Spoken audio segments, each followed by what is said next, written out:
In any case, I think we can begin if everyone is ready. Welcome to the podcast. We want to talk about Diablo 4 Season 1 announcement that happened a few days ago. So let's just, jump into the details of, basically what are our thoughts. And I just want to hear from everyone, like what they think, like what the plans are maybe, and these kind of topics is what we're going to cover today for the most part. And of course, like some general stuff we can talk about, like open-ended discussion is always fine. Let's start with some intros. So first of all, I was going to say hello as the host. I'm Woody. I invited our three guys here to join the podcast. We already had one with Krip the other time, and Rax is also like one of our more frequent guests, hopefully, eventually. And we have Ghazzy that we invited, but you can introduce yourselves. Let's start with Krip, for example. Hey guys, I'm Krip. I started streaming because of Diablo 3, and then because it wasn't very good when it came out, immediately quit. But I'm still streaming, so that's good. And then Diablo 4 came out, so we enjoyed that a lot more than the third one. At least when it came out, Diablo 3 had a bit of a ride on the upswing, I would say. Mm-hmm. Okay, Ghazzy? Hi, I'm Ghazzy TV. I started watching people stream D3, and then I started streaming myself as I moved over to Path of Exile. I guess I thought that was better back then. Continued over to D4, and I've always loved necromancers and minion-related classes and ARPGs in general. So it's like a rather interesting ride with D4 so far. Okay, and Rax? I'm Rax. Grew up watching all the streamers like Krip and mods in the very beginning, streaming D3, and I said one day I want to do that. So everybody left D3. I'm like, well, where is everybody? So started streaming that game. I didn't know this at the time, but at the time that was a great time to start because D3, after 8 years of nothing, actually got a lot better at the end. But sometimes it's too little, too late. So we're here on Diablo 4, just blasting all the time. Yeah, nice. Yeah, I mean, for me, it was also like most of my streaming career was in D3 actually, so I guess a bit similar to Rax here. I know Ghazzy is like big PoE guy with minions in particular. He's like known for the minion builds. Yeah, so kind of cool to have like some different like ideas and perspectives around here. So yeah, let's jump in. First topic I wanted to talk about. I'm not sure if like how much you have been like already like talking with your chat and stuff about like the shako incident that happened lately. I think that was just like a kind of like lighthearted intro that we can have here. I wasn't there, unfortunately. I was actually away for exactly those 2 days, right before the announcement, right before the patch. I was like going into the airplane. I was away for 2 days, so no shako for me. But did anyone of you catch one? Don't ever go on vacation. That's the life lesson to learn. Yeah, I mean, last time was like, I don't know, like for a week, like 4 months ago or something. And now I went for 2 days and it cost me dearly.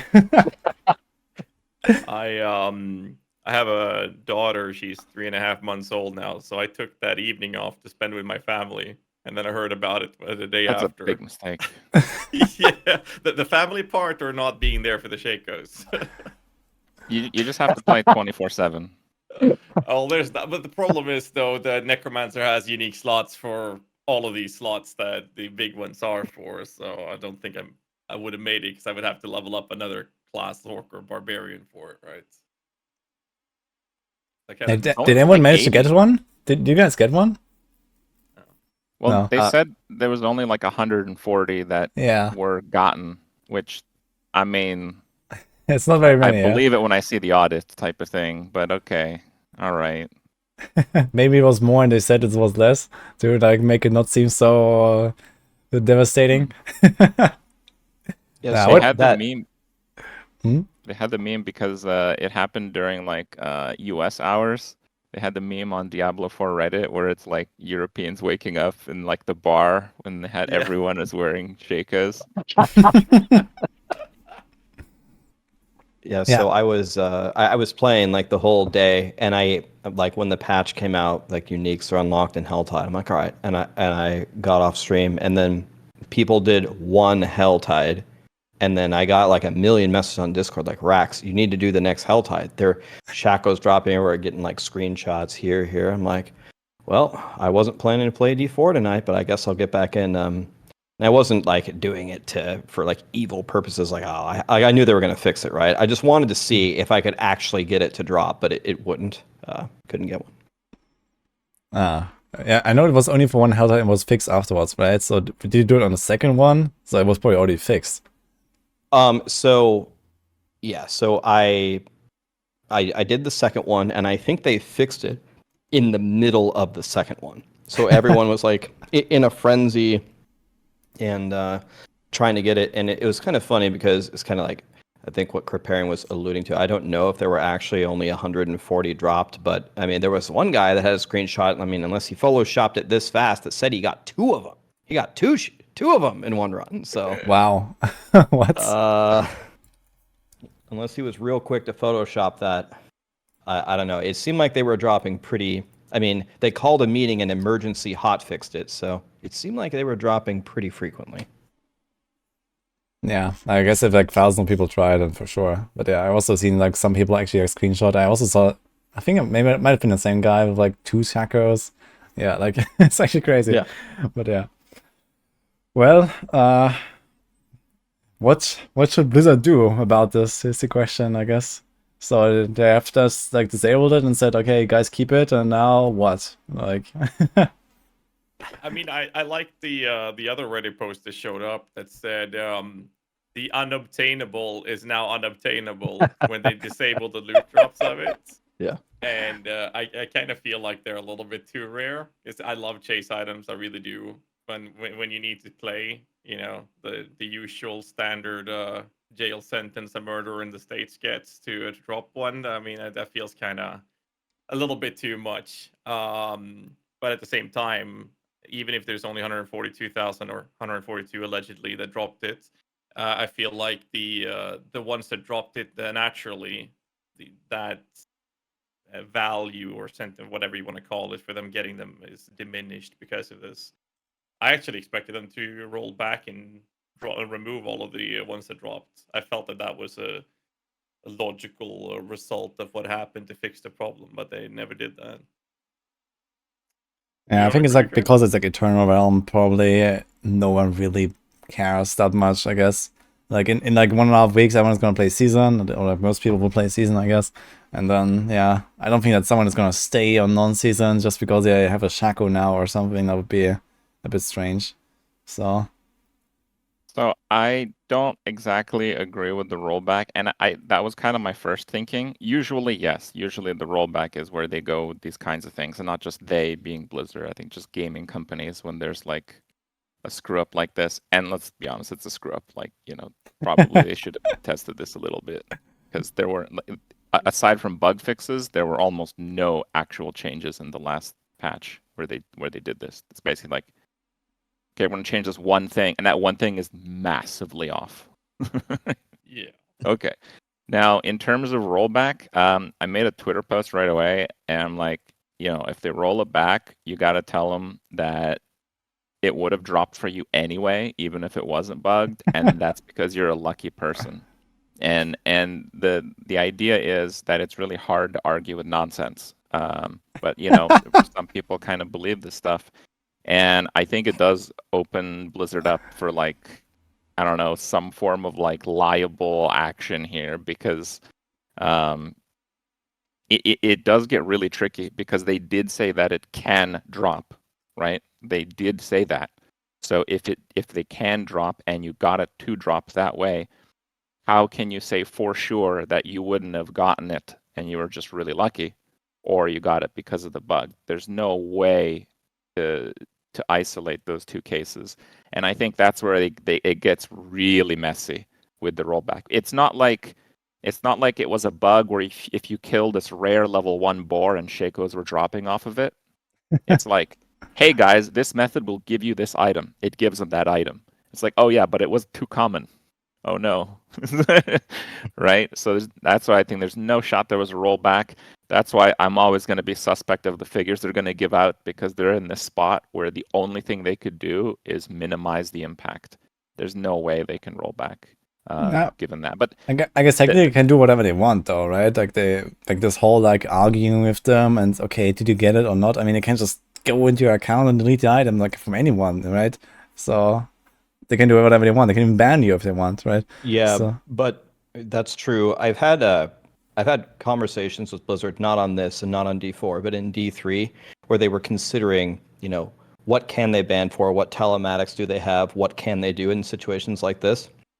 And to like complicate matters, like with what Kripp said, you aren't just dealing with like legislation in one country. Like people from all over the world are playing this game, right? And the laws are different in different countries. And I think, Blizzard has their terms that you sign to play the game, but I think it gets even messier when you have to consider these shakos probably dropped everywhere, and then you have to like make sure that you're okay doing this everywhere. And yes, you did sign the agreement to play the game or whatever, but it's probably much more difficult to roll it back than people would think. But I mean, 100 mad people losing their shakos versus preserving the integrity of the game. I think if they could do it, they would do it. But I'm guessing, yes, it's something with legislation as to why they didn't. I also have Sure. like you asked, what can they do in general? I think in general is a pretty interesting case as well. So we have data mined on rarity of uniques. We just don't know what it means. Like they did data mine how rarity is displayed on each item. So all the Uber uniques have a rarity number of 1. Again, we don't know how it's used in a formula, but so all the Uber uniques have a rarity of 1, and the rarest non-Uber uniques are 400,000 in the rarity category. Again, it's data mined, and it goes up to 800,000. So if it is like a linear thing, it would indicate that the Uber uniques are 400,000 to 800,000 times rarer. Which, if we go by what we've seen from like the countless hours people have streamed and all that, that could actually be the case. It could actually be like almost 1,000,000 times rarer. So the solution in my mind is just not do that. Like that's like seriously, who finds like what's the most common unique you found? Frostburn. So you're gonna have to find 800,000 Frostburns before you'd average out a shako. Well, I'm almost there then, because I think that's about How many I've had. lifetimes do you have to play? Right? yeah, it's definitely a bit strange, like how I can definitely believe that this is actually like just like a straight up multiplier to the drop rate or something, and it's like literally 800,000 times more rare. It definitely sounds plus minus right, I guess, if we look at those like mythical drops, like this one guy in Korea and then the other guy in China like 2 weeks later, and that was about it from what we knew about shakos, right? So And when that happened, everyone thought it was fake and photoshopped, yeah. and it was such a phenomenon that Blizzard had to go confirm that it actually happened because nobody Yeah. believed him. Yeah, I mean that's definitely really crazy. I mean, I kind of like the idea that it's like some really crazy items that you might get a jackpot or something. The problem is that there's like nothing else, right? I think we talked about it like in another episode as well. Like it was just like they have like this extreme high end in Diablo 4 with like, for example, Uber Lilith or also like these drops, and then there's like miles and miles of nothing, and then comes the next thing, right? And there's nothing in between. That is like something kind of rare that is also really good, like half a shako, let's say, or whatever, right? Or like, even like 100 times more common than a shako. This doesn't exist. There's like the shako, and then there's like 800,000 times more common, So this is like the major problem I have with this whole system. I don't really mind that these items exist and are like omega rare, but they're kind of like missing like 7 different rarity tiers in between, I feel. I mean, sure, to some degree, but like what it sounds to me is like it just follows the name of the game that they've been doing ever since the betas. It feels a lot to me that they're throwing numbers at different things and not really testing them. Like the Shako incident is the closest one we've had. But it's like they just come up with a random number and being like, yeah, this sounds like a good number. Let's just smack that on, and I'm sure that's going to be fine. And they don't even bother testing it or thinking anything. They don't think about it deeper than that. They just put a random number on it. Another example of that would be the nerfs to the minion survivability based on community feedback based on the betas. It just felt to me like they just threw a random number at it and just like, this is fine. And then when people were complaining, they changed it to be a little bit better. And even that change felt like they just put a random number saying, hey, this is fine, without ever testing it. And it just feels awkward. And it feels like it's consistently happening in the game. And specifically with the minion changes that would happen during beta, I voiced my concerns, not about that specifically, but the problem for me and the concern I had was the way they treated the changes. They got praised for listening to the community because they made a change, but in behind the curtain, it was, from my perspective, a random number thrown at the game and being like, hey, this is surely fine, let's just put this in. And that seems to happen consistently. Do you guys agree with that? Or I mean, I've seen it in other things. Like when I did a lot of data on nightmare dungeons. I wanted to find out like what was efficient to run. And when I was done with it, I found like the best nightmare dungeons were more than twice as good as the worst ones. And I was just kind of scratching my head, and I was like, I'm just one person, and I just ran them all like once or twice, and I can see these huge discrepancies. And I was like, I don't. It makes me wonder, kind of like what you're alluding to. Did they even test this? Was it anybody's job to make sure that they were kind of even at all? And then I do another category about speed to completion, and then I tried it on multiple characters and got pretty much the same data. Even the speed to completion is very, very, very different. So yeah, I mean, I kind of agree with you. I'm not really sure how they come up with their changes, but they don't always seem calculated. Well, I do feel like in general, Diablo 4, and I think it was a lot looser even in that first beta. I think the knobs are not finely tuned on anything. So I mean, when you have almost all the numbers being a bit off, a bit loose, it's really hard to just nail something down because there's so many interconnected systems. Like I actually think the best dungeon being twice as good as the worst dungeon, I think that's pretty good.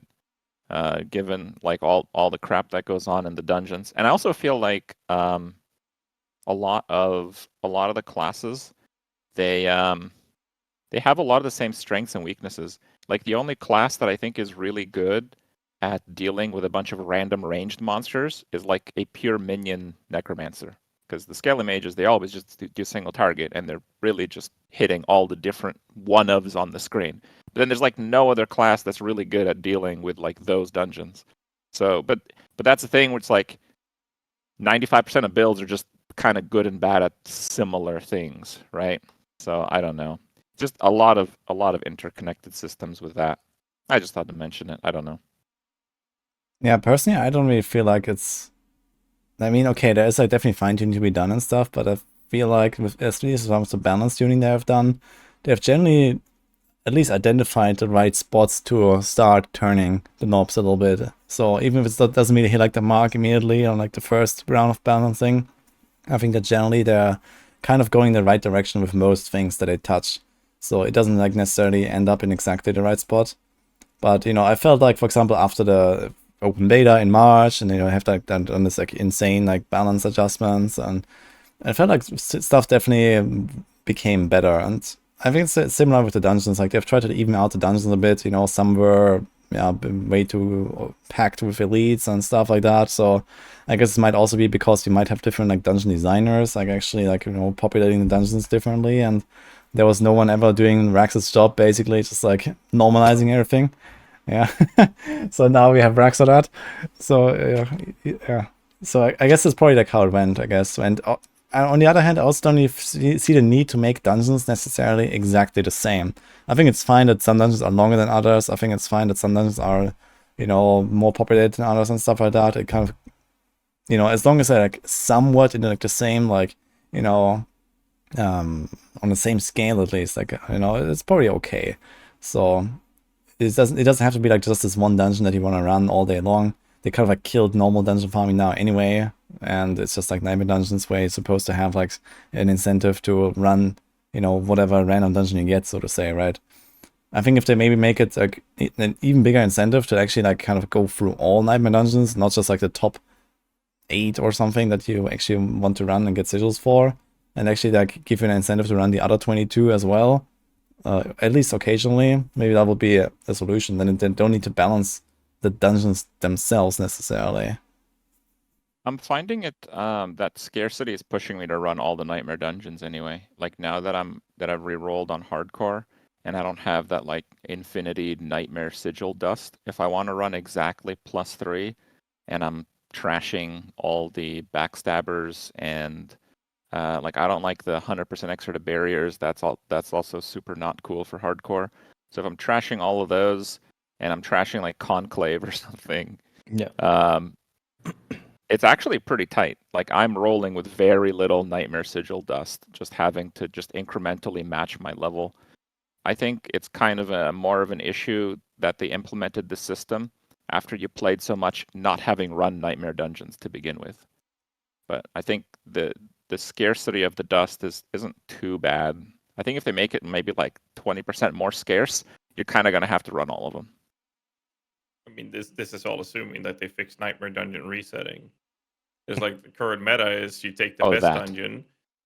Yeah, you take the best dungeon and you make sure you roll it with Magic Find and with the Nightmare Portals. And then you just run that 24/7. I think it's tier 49 or something, and you stick to that one all the way to 100. It's super smooth. It's not okay.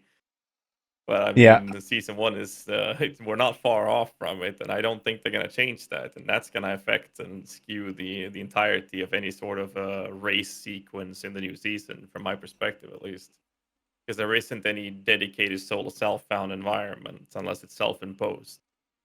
Yeah, it's that's definitely a problem, I guess, for like the competitive aspect. I guess I would be surprised if they don't fix it. Honestly, this bug has been reported like weeks ago, right? And people have been doing this. Yeah, like, that's a major gameplay bug. Yeah, and I don't even know how it works exactly, but like I just kept running Nightmare Dungeons like basically since launch, like even before the buffs and before the teleporters, I was running Nightmare Dungeons. I kind of enjoyed them, so I was just kind of like blasting and not really caring about all these like normal dungeon reset strats and now the Nightmare Dungeon reset strats and get exactly that sigil and all that. But yeah, I hope they're gonna do something about it at least, like with the season 1 patch. Yeah, I'm almost certain they're gonna fix that. If they don't, that would be a huge miss. And kind of like Kripparrian said, so when I had the data gathered, I was like, all right, make a little tier list, and I've got, you know, S, A, B, C, D, the classifications for the dungeons, and I'm asking myself, all right, if I play by myself and I want to trash a couple of keys if they have like resource burn or something like that, how many can I get away with salvaging to keep my stream of keys flowing? And it's not as much as you would think. Like you can probably salvage the D tier keys, but if you salvaged every C tier key as well, I think you just run out. So yeah, you can only cut out like certain affixes and then some of the very worst ones either via XP or just because you hate running them. Conclave is terrible, for example, as he said. I see people in chat say that the magic find doesn't exist anymore. That it was disabled apparently. So that was kind of strange. Okay. So I mean, people were getting 1.2 amount of shako drops instead of 1. Yes, man. Unacceptable. Incredible, yeah. Like, why would they disable that? Like, instead of actually fixing the bug, or like with the reset, like they just disable the magic find. That's very strange. Well, I heard there was, and I don't know if this is true, it's just a rumor. I heard there was like a big like underground RMT thing with it, where people would pay you for a magic find key. You join their party, you plug the key, and then you leave. There's like a whole underground like paying for it. It was actually shared on the official Diablo 4 Discord. Okay, so yeah. Magic Find, Nightmare Portal, Champion's Demise, and Blind Burrows were freely spread around on the official D4 Discord. Yeah, I don't go there very much, to be honest. But yeah, I guess this is the underground now, maybe. They're stopping the black market underground trading. Oh, well. Yeah. Diablo games. Diablo games have been like, they've been like pioneering RMT, let's be honest. Like Diablo 2, Diablo 3, it's part of the game. And people didn't stop outside of the game. So this is not a surprise. Yeah, but either way, I think that if they fix that, it's definitely gonna be much better for like the season one start. I don't think that people should like, really expect this strategy to be like the norm, right? I think that's like, if they keep it running for too long, then people get too used to like this being how you level, and this is like so much more efficient. You get all the loot, you get all the XP, you reset the dungeon forever, right? And yeah, then they're gonna fix it eventually, and everyone's gonna be so used to like this super fast leveling speed, farming blind burrows all day long, and you're gonna be like level 100 in like 20 hours or something. I heard about some people having these kind of plans, right? So yeah, this is a bit of a major problem that people just get like too accustomed, I think. I'm not sure, like they should definitely like prioritize this kind of fix, in my opinion.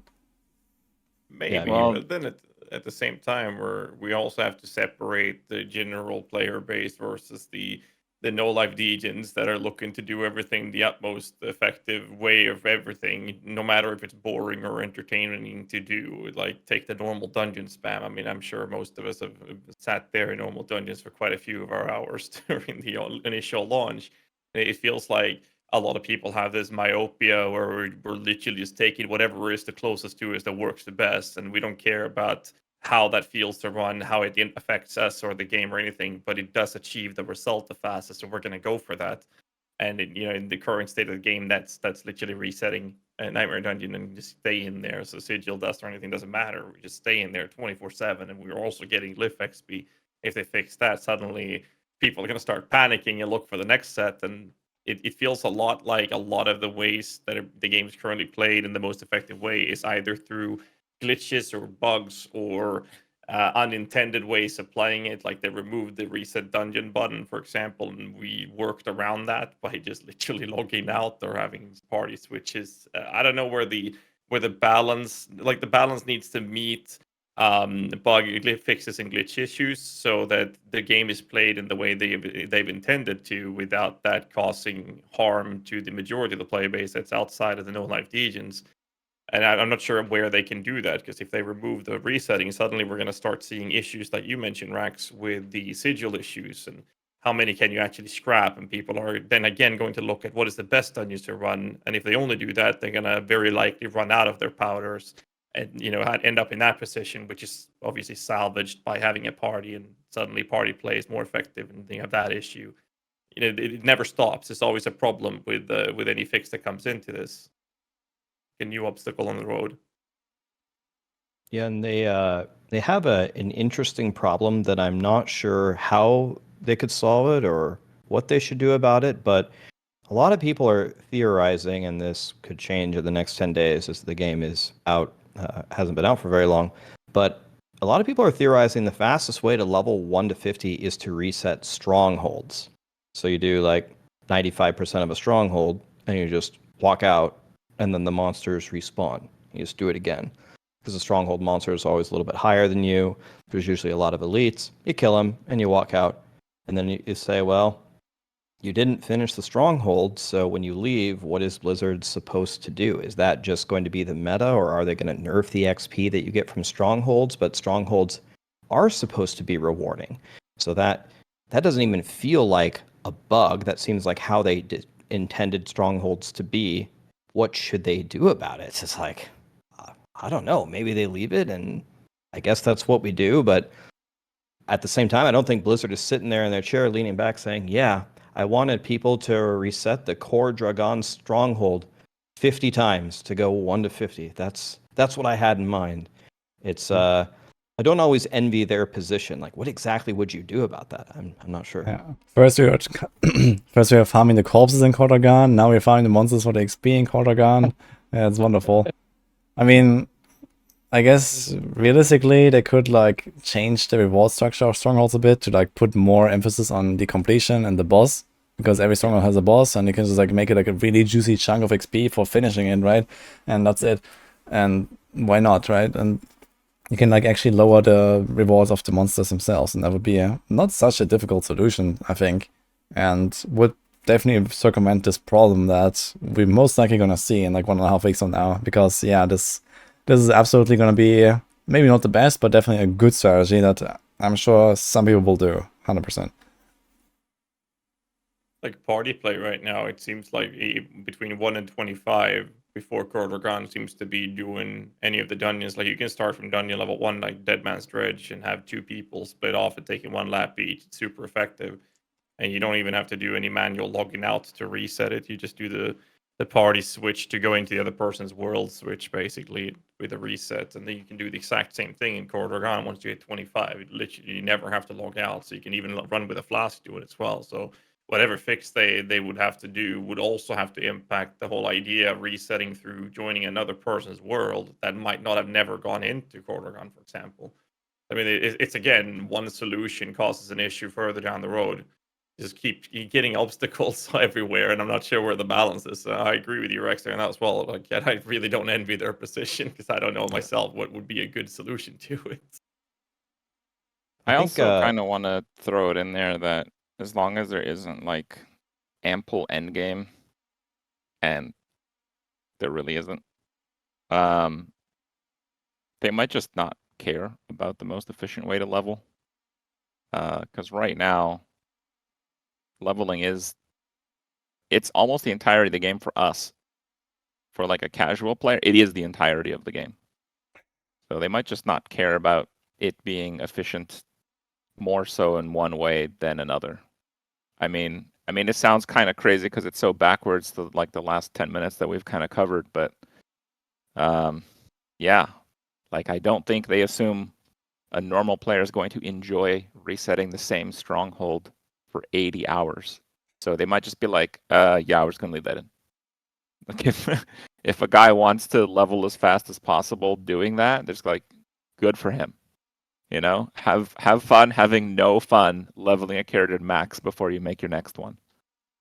So I don't know. I think that angle is pretty real, actually. Yeah, I agree with that actually, but I think that at the very least, once they start introducing leaderboards down the line, and there's actually like a real incentive for many people to do that, just to be the fastest, you know, to get there first, etc. And then you're gonna have like this meta established with a Kordogan and reset. I think that's gonna really upset a lot of people. At least at that point, you know, at that point they have to like find a solution. Because yeah, if right now, you know, there's only these unofficial races and no one really cares and all that stuff, right? But once there's like actually like an in-game incentive, potentially in-game reward as well for that, then you have to look at what is actually the meta of leveling. I think like it's gonna be relatively important. At least that's my take on that. Like you don't want to have like, you know, like season start and then there's like, you know, the entire D4 category. You just see people running Kordogan up and down like for like a day straight or something. I mean, wow. That will also not really just look good, you know, on the game, I guess, some people looking at it. So yeah. So I think that's right. I think most people who play Diablo 4 probably don't consume any content, right? They probably don't read guides. They never even think of to reset a stronghold. And the only time that this is really going to come into play is if people are watching Krip or Woody blasting at the beginning, or Ghazzy, they're blasting and they're resetting Core Dragon. It will mean more when the leaderboards are there, but they're going to be looking at them and be like, "Why are you doing that?" Well, it's the fastest XP. Okay, Ghazzy is level 50 and I'm level 12. Okay, and then they have to make a decision. Some of them will care and be like, "Well, I want to be level 50," and they'll go do Core Dragon and be like, "I don't want to do that. That's not my D4 season 1 experience. I'm not going to sit there for 8 hours and reset Core Dragon," and then they're not going to care.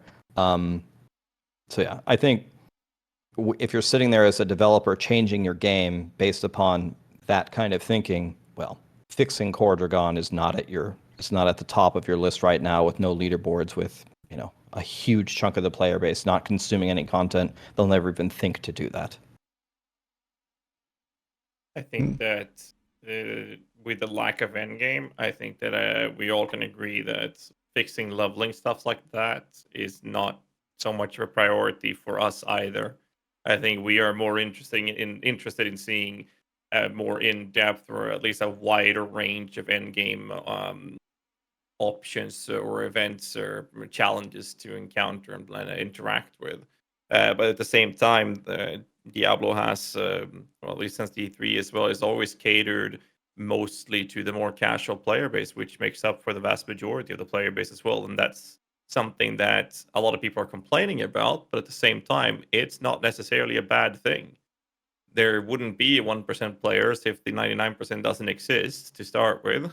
I mean, that's one thing. But at the same time, the PoE has the other problem where it's detrimental to be a new player in the current, or it's much harder to digest in the current state of the game, at least moving in. But there's a lot to do in the end game for those type of players, and it's kind of the opposite way, right?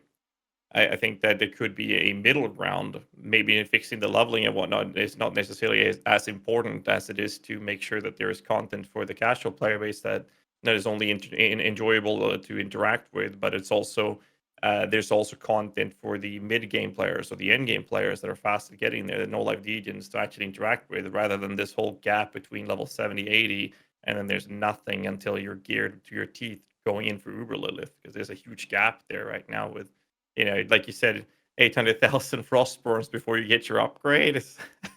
I think that's a bigger problem for the longevity of the game rather than leveling speed and meta plays. Because it's like I know for a fact that even if when a race is over, because a lot of people would enjoy that part, there is no more fun in leveling your second character sitting in Cordragan for 80 resets.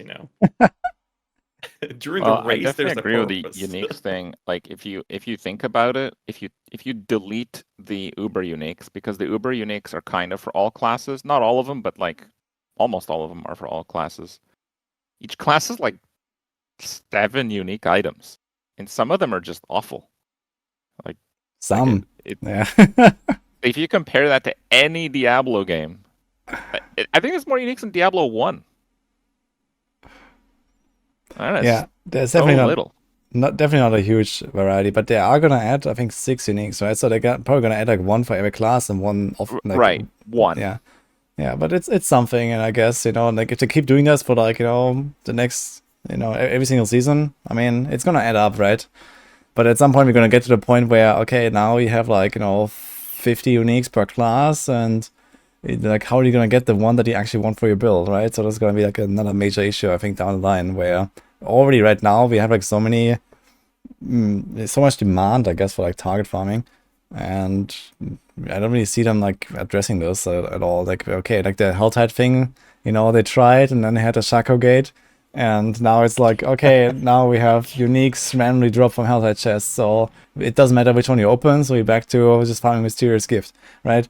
So it's like they don't really have like any kind of like, maybe they have a plan, but at least for now it's not visible that we have any kind of target farming. But I think we should have that, I guess, at some point at least. And then they can introduce as many uniques as they want. Right? If you have like a kind of like a path, towards a certain item. But yeah, I do agree that the variety of uniques and also their power is way too low in most cases. So at least on Rogue, there's like the boots, and that's it. Everything else can like whatever. And I'm like, huh. Sorry. I feel like Helltide was like their kind of way of creating this target farming feeling, where you can literally go in and be like, "Hey, I need a new helmet," and I can go take the helmet-related chests from Helltide. Like on paper, it sounds great, but it just doesn't work very well in general.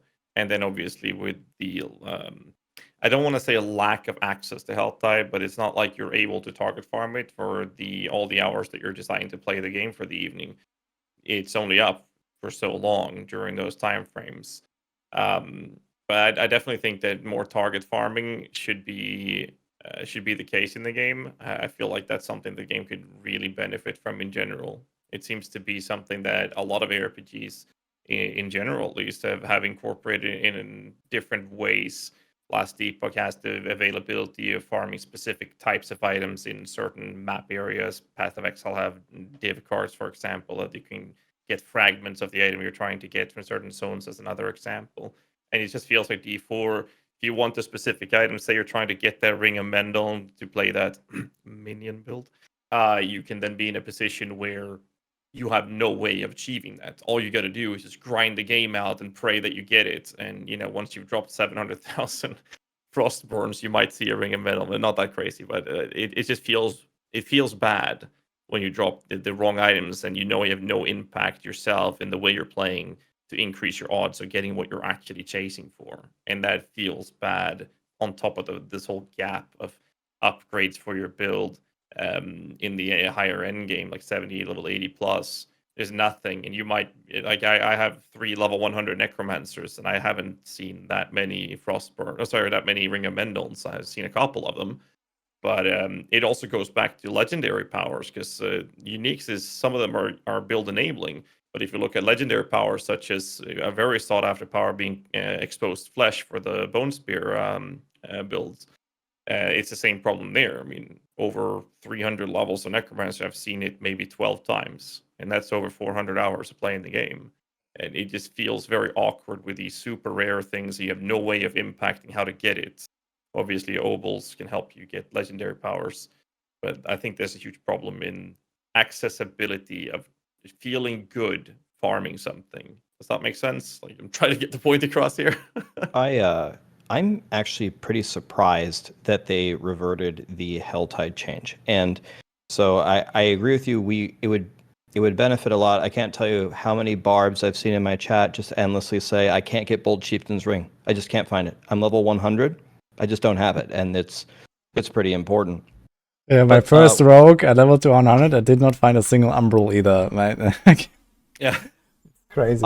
When I found my first 4 umbral on like my third 100, I thought I had won the lottery. I still have it in my stash. Like, I'm afraid to put it on anything because I'm like, I have a 4 umbral. Like, this is probably worth $1 million. Yes. It's cool to shako, man. You have an umbral, dude. Wow. Yeah. I found 4 umbrals on my first 100. All of them rolled with 1. Yeah, I mean, and then you finally find it as worthless. But one thing that I'm surprised about Helltide is why they change it. Like, okay, you have to solve the super unique thing. Okay, I understand you have to solve that issue within how you've changed it. But here was how I would advise someone to do Helltide. Oh, you get cinders and you always open the mystery chests and then you leave. Oh, okay, that's easy enough. When they introduced the target farming, it seemed like it made Helltide as an event better. Well, now you don't have to just do the mystery chests. You can open the mystery chests, and you can also, if you're a druid, you can open all the helm chests, try to get your Tempest Roar. Like, there's so many druids salivating to try to play Werewolf Tornado, and you can't do it unless you have the helmet. In my druid playthrough, 1 to 100, I found 7 Tempest Roars, and there's several hundred druids that don't have a single one. So I thought the target farming addition to the game would have been good, and I actually thought it would make Helltide more dynamic and as an event itself. So I'm actually very surprised at Blizzard's idea to revert this. I don't get it. Have a few things to say, and I feel like I'm devil's advocating here, but so they have a system for target farming, and it's pretty interesting, where it's like the bases have higher drop rates based on mob type, and it's like pretty significant. Like, if for a necromancer, you get like sides from drowned. So if you go to the coast and you'll kill a bunch of those drowned, like half of those rares are sides. Like, it's not too bad. Maybe they could even tune it up even higher, but yeah, it's not too bad. The problem is that, first of all, it's a system that I think basically no one knows that exists. And the second part of it is it doesn't work very well with nightmare dungeons. Like, the number of drown and nightmare dungeons is none. Like, one of the dungeons has some drowned. That's it. So it's like, okay, great. So I got to kill drowned. All right, let me go do the nightmare dungeon so I get scythes, and there just isn't one. So it's kind of like that. It's like a good idea. They kind of made the system for it, and then before finishing it, they just kind of launched it. So that's kind of, yeah. So again, I think it's one of those things they have to just revise and make it polished once again. And I imagine that if this system was even a bit better tuned, you could potentially use it to like target farm some uniques quite a bit more. Especially if, like, you know how you get a lot of uniques at the end of a nightmare dungeon?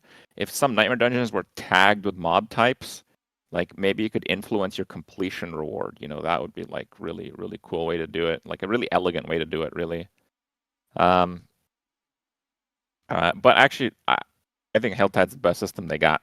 But I think what they need to do is they need to like buy out that helltides.com site and then just like make that website in the game, so people in the game can vote for where the chests are and where the events worth doing are, and then just have everyone kind of swarm those things in each of the different zones, local to like the one server that you're on with like the 15 other people. And I think Helltide is their one system that, unlike any other, actually seems to work with like this open world multiplayer thing. Like they really pushed that idea about Diablo 4 being unique in that way, where it's open world, it's always online, you're always engaging with other people. Really the one thing where that kind of works is Helltide.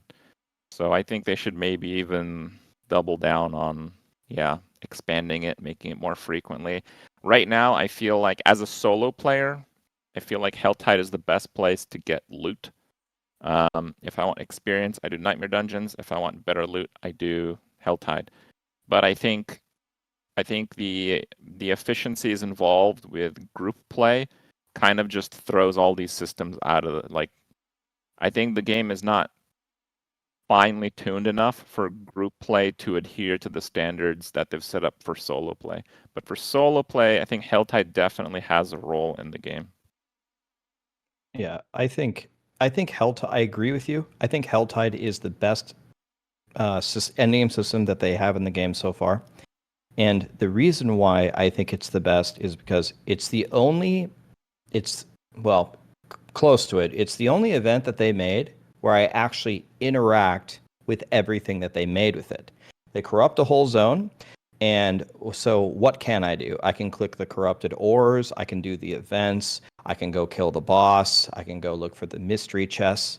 Which of those am I going to do during a Helltide? All of them. Because one of them gives me Forgotten Souls. One of them gives me a lot of XP and obols and this and that.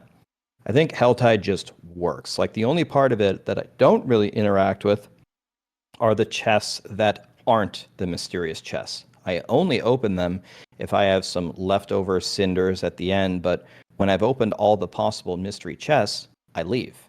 But that's why I thought this system would actually keep me in Helltide for the full hour, because now I'll target farm. Okay, I'll go get this ring for my minion Necro. I'll open a couple ring chests and see what I can get. You don't interact with the one thing that they teased Helltide with, right, before launch. They said, okay, this is where you target farm, right? So you can open these chests and you can get this thing, man. Wow. And now I'm like, okay, you go to this ring chest and you click it, and then there's like one yellow sacred ring popping out. And I'm like, wow, 75 cinders, you know? They have the godly event for all the reasons that they didn't list.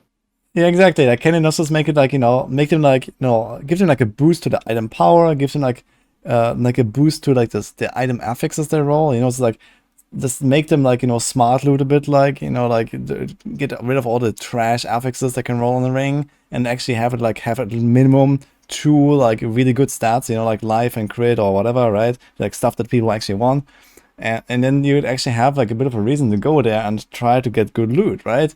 So, like the way it is right now, man. Do rogues even have trash stats on rings? Like, I'm playing a necromancer here. I'm not buying what you're selling. Like, what? It's worse on necromancer, way worse. Because if there's you're not also playing minion, you get all the minion stuff.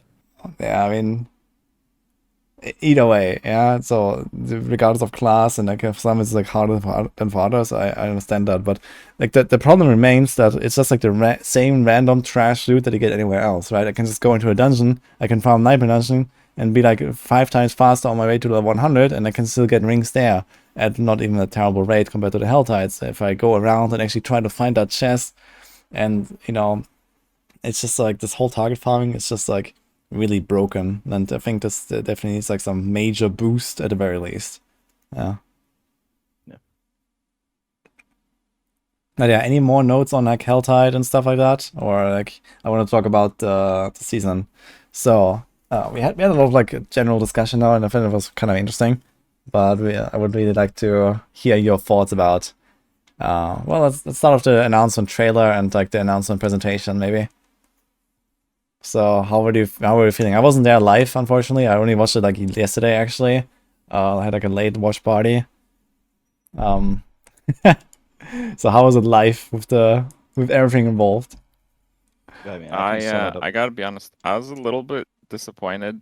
I kind of thought they would go really big with season 1, and the mechanic was like, oh, so we lose 750 armor? Can I even play Sork? I don't know.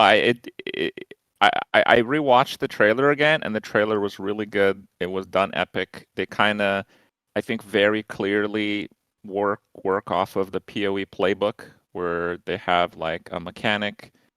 You're gonna try to interact with it consistently as you play, and it's gonna give you some kind of power, at least for the season, which enables you to play, if not different classes, the same classes differently.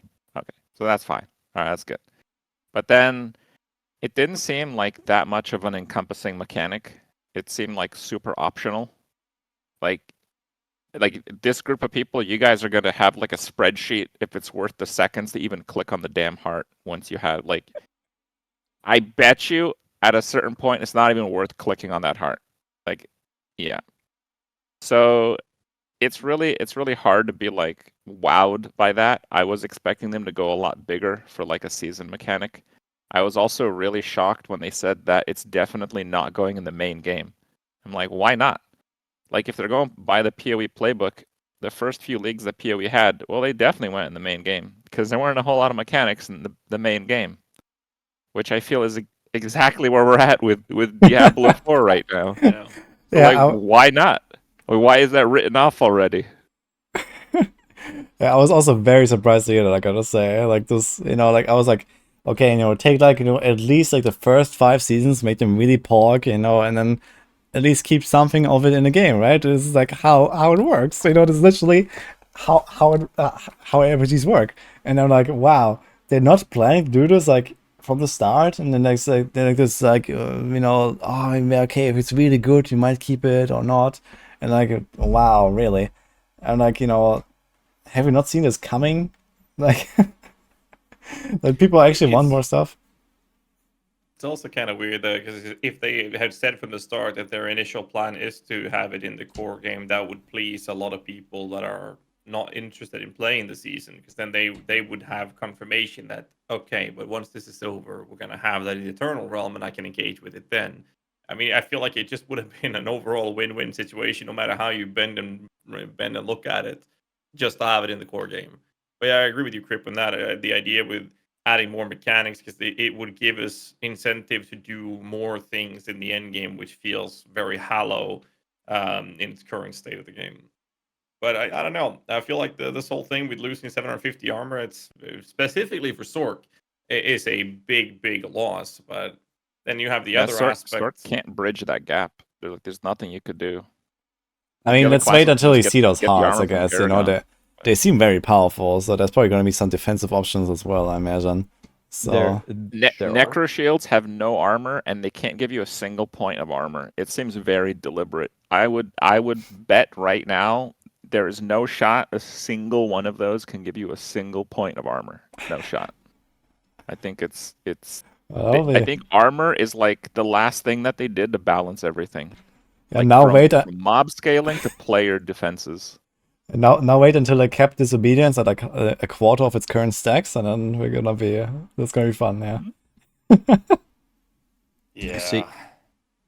So with the announcement, I had some notes here, and what Krip literally completely agree with the things that he said. So if I was in charge of Diablo 4 before it came out, and we're talking about seasons, I would say to the team, give me every idea you have, and let's put our best one in season 1. Like, you only have a first chance to give a first impression at seasons, and I'm hoping that this was not their best idea. because it's okay. It's not as bad as like double goblins, but it didn't move me. One thing that I think needs to be said, and it's been said a lot of times, but I mean, I'm just gonna keep saying it until it stops happening. We're sitting there and we're all hyped and we're ready in the season 1 announcement, and we already knew this was gonna happen, but it doesn't matter. And then the first 15 minutes we're on Immortal. I can't explain to you how badly it deflated every person, at least that was watching my stream, but I assume almost everybody who's watching. People are explaining to me the dynamics of why they do it. Guys, I know what money is. I get it. I understand. It's like mixing oil and water, man. It killed the mood, at least in my stream. I don't know how it was for Krip and Ghazzy, but it was palpable. It was bad. And I was like, oh. At 15 minutes, I don't know if it actually was 15. It just felt like an eternity. 20. And then in the Q&A, they went half and half. They went like one Diablo Immortal question, and then another. They're like, how much does the Blood Knight cost? And that was like the coolest announcement you could ever have for Immortal, a free new cool class. That was like the epitome of what they could do, and it was still just devastating. Wait, you don't want to play Immortal with me when the guy with the polearm comes out? Damn, dude. I like it, Where's Krip, that? but I'm gonna pass on that one.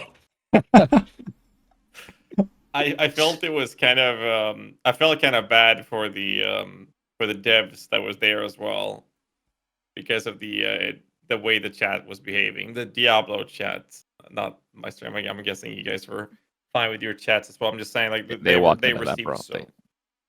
Sorry. They walked into that one though. I mean, Yeah, I think they were pretty much prepared for it, inevitably. I don't know. Like, I understand why they would do it that way, but it just felt so misplaced in general. And I don't know. It was just awkward all around. And the 15 minutes was 20. I tried to sleep, but I couldn't fall asleep on stream with it. I don't know. It just hurts to watch. But yeah, I agree that it kind of deflated the excitement for it. And I don't want to talk ill about them too much, as I play this game for too many hours and I'm finding myself enjoying it despite a lot of issues. I do feel that they could have done more with the announcement itself. I feel like it felt more half-assed than big hype. Hey, this is our first big season. Watch this. Look at these clips. Look at this gameplay. This is what we're doing, and hyping it up. It just felt like, oh, watch this, or we're doing this, and then was 1 minute of total content of watching or something, and it just felt half-assed. Am I the only one who felt that? Yeah, absolutely. I gotta say, like, I watched this, like, and I watched it late, right? So, like, everyone already knew what was going to happen, and I watched it, and then I saw this level 7 barbarian leveling up to level 8, and then I rewatched exactly that clip, like, 7 more times in the next 5 minutes, because I didn't have any other footage, and, like, wow, can you not, like, just, like, make a character and, like, play this thing for, like, 5 minutes straight? And, like, is that too much? Like... Why can we not see like an actual clip of the stuff and maybe see like another fight, another mechanic, and this stuff is all done, is all ready, like, just show us like 5 different ones or something, right? And like, what's the big deal? And like, why do you need this like level 7 bard there with this level animation? Yeah, I mean, I kind of given them that. It's like the first time they do this, like, this Diablo 4 and patch announcement and whatever, and next time it's probably gonna be better. But I've had like some things you could have seen coming, so not just the Diablo Immortal stuff. So yeah, kind of like a tangent to that and what Krip said about, at some point you may not even interact with it. The first thing that I saw of it that really bothered me, and I know this bothers me, it's not going to bother everybody, but the mechanic was, you kill a monster, it drops a thing on the ground, you click it, and then for 6 seconds, it forms another elite. So don't take that in a vacuum. Don't think of it like that. Think of it as you're running a nightmare dungeon. Okay, you fire it up, you got your minions, you're going forward. You arrive in a room, and in the center of the room, there's an elite, and there's a corrupted elite or a malignant elite, and then there's a bunch of trash mobs. Okay, so you start fighting, you corpse tendril them in or whatever, you gather them up, and you've killed them. The room is now empty. Now you click the circle in the bottom middle of the pile with gold and some yellows everywhere, so it might take you like 2 or 3 clicks, and then you have to wait 6 seconds to kill one more elite. To me, it just feels way too slow. It feels like it's just going to completely interrupt my flow of ARPG deleting dungeons. I really hope that me watching this level 7 barbarian do this is not how I envision it to be in the season, but it just feels way too slow for me to get exciting about. Like, if I could compare this to a different announcement where they would have said, rune words are back, and you can make these godly items that, if you farm the rarest runes, that sorcerers can actually live now, and your minions can actually survive, and we're going to put it in, runes are going to be in the actual game, and look, here's a guy going through a dungeon, getting some runes, and making a rune. I was like, and then not having the immortal mixed in with it. Like, I think the hype for You're it asking would for have a been lot here, bro. Corporate Blizzard's not happy with that statement. well, I mean, I think the excitement would have been 1,000 times higher. Yeah, I think that would have definitely led to more people coming back to play the season, etc. Right, buying the battle pass because they're more excited. So yeah, I think this immortal stuff probably hurt them more than it did. But yeah, I agree. Like this, is it really? Did they confirm this as like a 6-second delay, or was it just from the footage? I didn't really pay I attention to that. counted it. I just counted. Okay, wow. I mean, I have a solution to you. Like, how about you start a season with a Bloodsurge Necromancer? Like, just do that, and you won't have this problem. Like, the 6 seconds is gonna feel just have like to be so weak that you don't have the room cleared by the time that the second elite Yeah. spawns. Then it will be fun. exactly, and your flow is gonna be perfect, dude. I feel like that also goes hand in hand with how a lot of stuff they've done feels counterintuitive for the genre that we're actually playing. That's how I feel.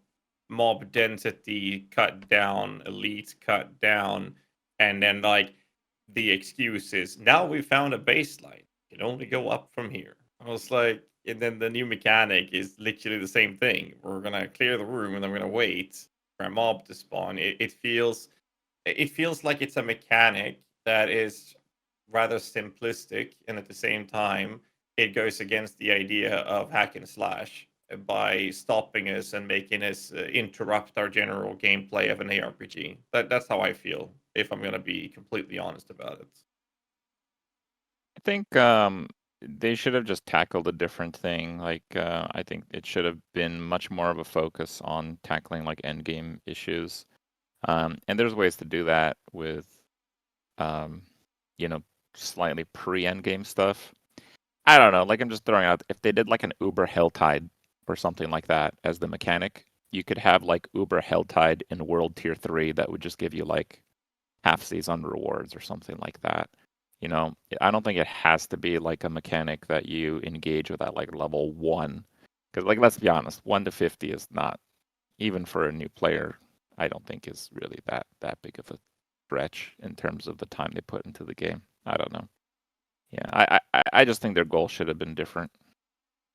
I didn't have like a conversation like directly with them, but I'm not disagreeing with you. I wish that they would have addressed the end game more. But one thing that they did mention is that they designed season 1 like a long time ago. So yes, you could still like assign the blame, like you should have known that your end game still needed help with what you had back then. But I don't think that I think if they had the information that they had now and how people are feeling that the end game needs to be revitalized, I think they would have, if they had a time capsule, they would go back and change it. So I guess personally, I give them a little bit of a pass if they made it a long time ago. They said that we know that the problem is in the end game and we will address it soon, but I guess they didn't have enough time to pivot to some other mechanic or something. Yeah, I think that's definitely a reasonable point. Like, I guess if like they're just like development schedule. Like they said, they're already working on season 3, so they probably have like always like, you know, at least like 2 or 3 separate teams, kind of like at least like already like in the design stage for season 3 and all that stuff, right? And season 2 is probably like well underway. And yeah, now they still have like 3 months to go until season 2 comes out, so there's still time to like, you know, add in a few more things or, you know, change it a little bit. But I guess even season 2 is like mostly like past the design stage, and there's like, you know, trying to implement everything and stuff. So this is probably how they're rolling, right? And I also think that they probably put like a bit too heavy focus on like the early game stuff and like, you know, actually interacting with it a little one. Like as Krip said, like, I mean, who really cares, right? And it does, I mean, it's fine if a season theme kind of like fits in that, right? Like this season theme that we're gonna have now is actually fine for like level 1 and all the way to 100, I guess. But it doesn't have to be that way, right? It can be more endgame centered, and that would be totally fine as well. Or it can be something that, you know, maybe you see it, you know, even though you don't really get like any kind of like seasonal progression, so to say, of any kind of like, you know, like, let's say like these vanillion hearts, right? You find them, and let's say that you can do this like a few times on the way to level 50, but it's basically kind of worthless because they're only gonna find 1,000 times better versions of them or something, which probably will happen anyway. So will you even interact with it on 1 to 50? You might just try it out a few times and then he's gonna move on anyway until later stages where you're like in torment difficulty and you actually get like item power 800 once or something. Well, I mean, they had a screenshot of a level 2 one, and it said there's a 17% chance on any basic or core skill to grant you 100% resources. That's Yeah. level 2 heart. So, I mean, yeah, I mean, you're gonna give me that at level 2. If I can go get that right away, yeah, I'm gonna go kill them. Yeah. But you have no information, like how rare is that thing? Yeah. No, do you actually farm this like 200 times to get one of these drops or whatever, right? So this is, we'll see, I guess. Yeah. I think like if we're talking about the announcement part of it, that's like a huge problem with the announcement itself. Their words were they're incredible and game breaking, and then we saw level 7 barbarian doing something that doesn't look fun at all, and they didn't like show us even. They showed us an example, but barely any. Like, show us a few of these godly powers and help us get excited about the thing that you want us to get excited for. But we just don't know. But I mean, level 2, 17% chance to go to full resource. I mean, that's a problem for a lot of classes, right? Early game, you can't do anything. So yeah, I mean, if that's a reasonable drop early game, I will definitely try to get it. I got to be real here, though. Like, I don't think there's any amount of excitement that's going to do it for me, considering for Sork anyway, and maybe a few other classes, considering that you're losing 750 armor, and that they said they're not addressing armor and resist until season 2. Like, there's no exciting ability I could get on a Sork if a level 30 Nightmare Dungeon, every archer's killing me in one hit. Like, there's no wow factor if I'm just dying every archer hit in like Nightmare Dungeon 30. Like 750 armor is so much, because the way armor works, for those watching, I'm sure you guys know, it's like if you just wear gear, you have like nothing, and then like anything over wearing gear is totally crazy. So when you take 750 out of that, I don't even know. Like, can you even get like 40% reduction on a Sork anymore with like minus 750 base? It's like taking off your legs. Like, There's a lot of problems. I do want to say though, you mentioned Rax, like the announcement. There's another problem with the announcement. I think that I was very disappointed in. Blizzard has always been this amazing company when it comes to cinematic trailers. Diablo 4 is no different. It like some of those like the trailer and everything. It just blew my mind with how good they are. And then they have the season 1 launch, and for some odd reason, with this being preemptively done months ago, they literally just let the cinematic team go on vacation or something. What happened? They had an intern go on paint job or something on it. I don't know what happened, because that was nowhere near that level of excitement that they could have pushed for it either. So not only was it the showcase, but like just the cinematic trailer would have hyped up everyone so much more. I imagine those trailers are really expensive too, but I mean, season 1 of Diablo 4 would have been a good time to allocate those resources. But yeah, I mean, keep going. I was going to make a comment on what Kripp said earlier. I did my sorcerer last on 100 for a reason. And if I like, even with I got the skulls in my rings. I mean, if my barrier is down on any kind of high level nightmare dungeon, I mean they just chop me. I just get chopped anyway, even with the armor in. I mean, it's like a general Sorg issue, I guess, with survivability and the defensive cooldowns. I guess that needs some looking into. I wouldn't be surprised to see some major Sorg buffs anyway in the patch notes. Copium. Cooldowns are But- fine. It's just Yeah. yeah. What? Just get one tapped. Like Yeah. Sork gets I think 300 armor from Paragon. The next lowest is like Necro, which is like 2,000. Again, not every build necessarily picks up every single armor node, I guess, but yeah, I kind of get the point. Let's say that they do implement the defensive hearts that would make it functional, no matter how they do. I'm with Kripp on the idea that I doubt they would ever implement something that says, "Hey, you're going to get X amount of armor." I don't think we're going to see that. But let's just say that they do implement defensive ones. We have to keep in mind that these hearts, they're color coded, right?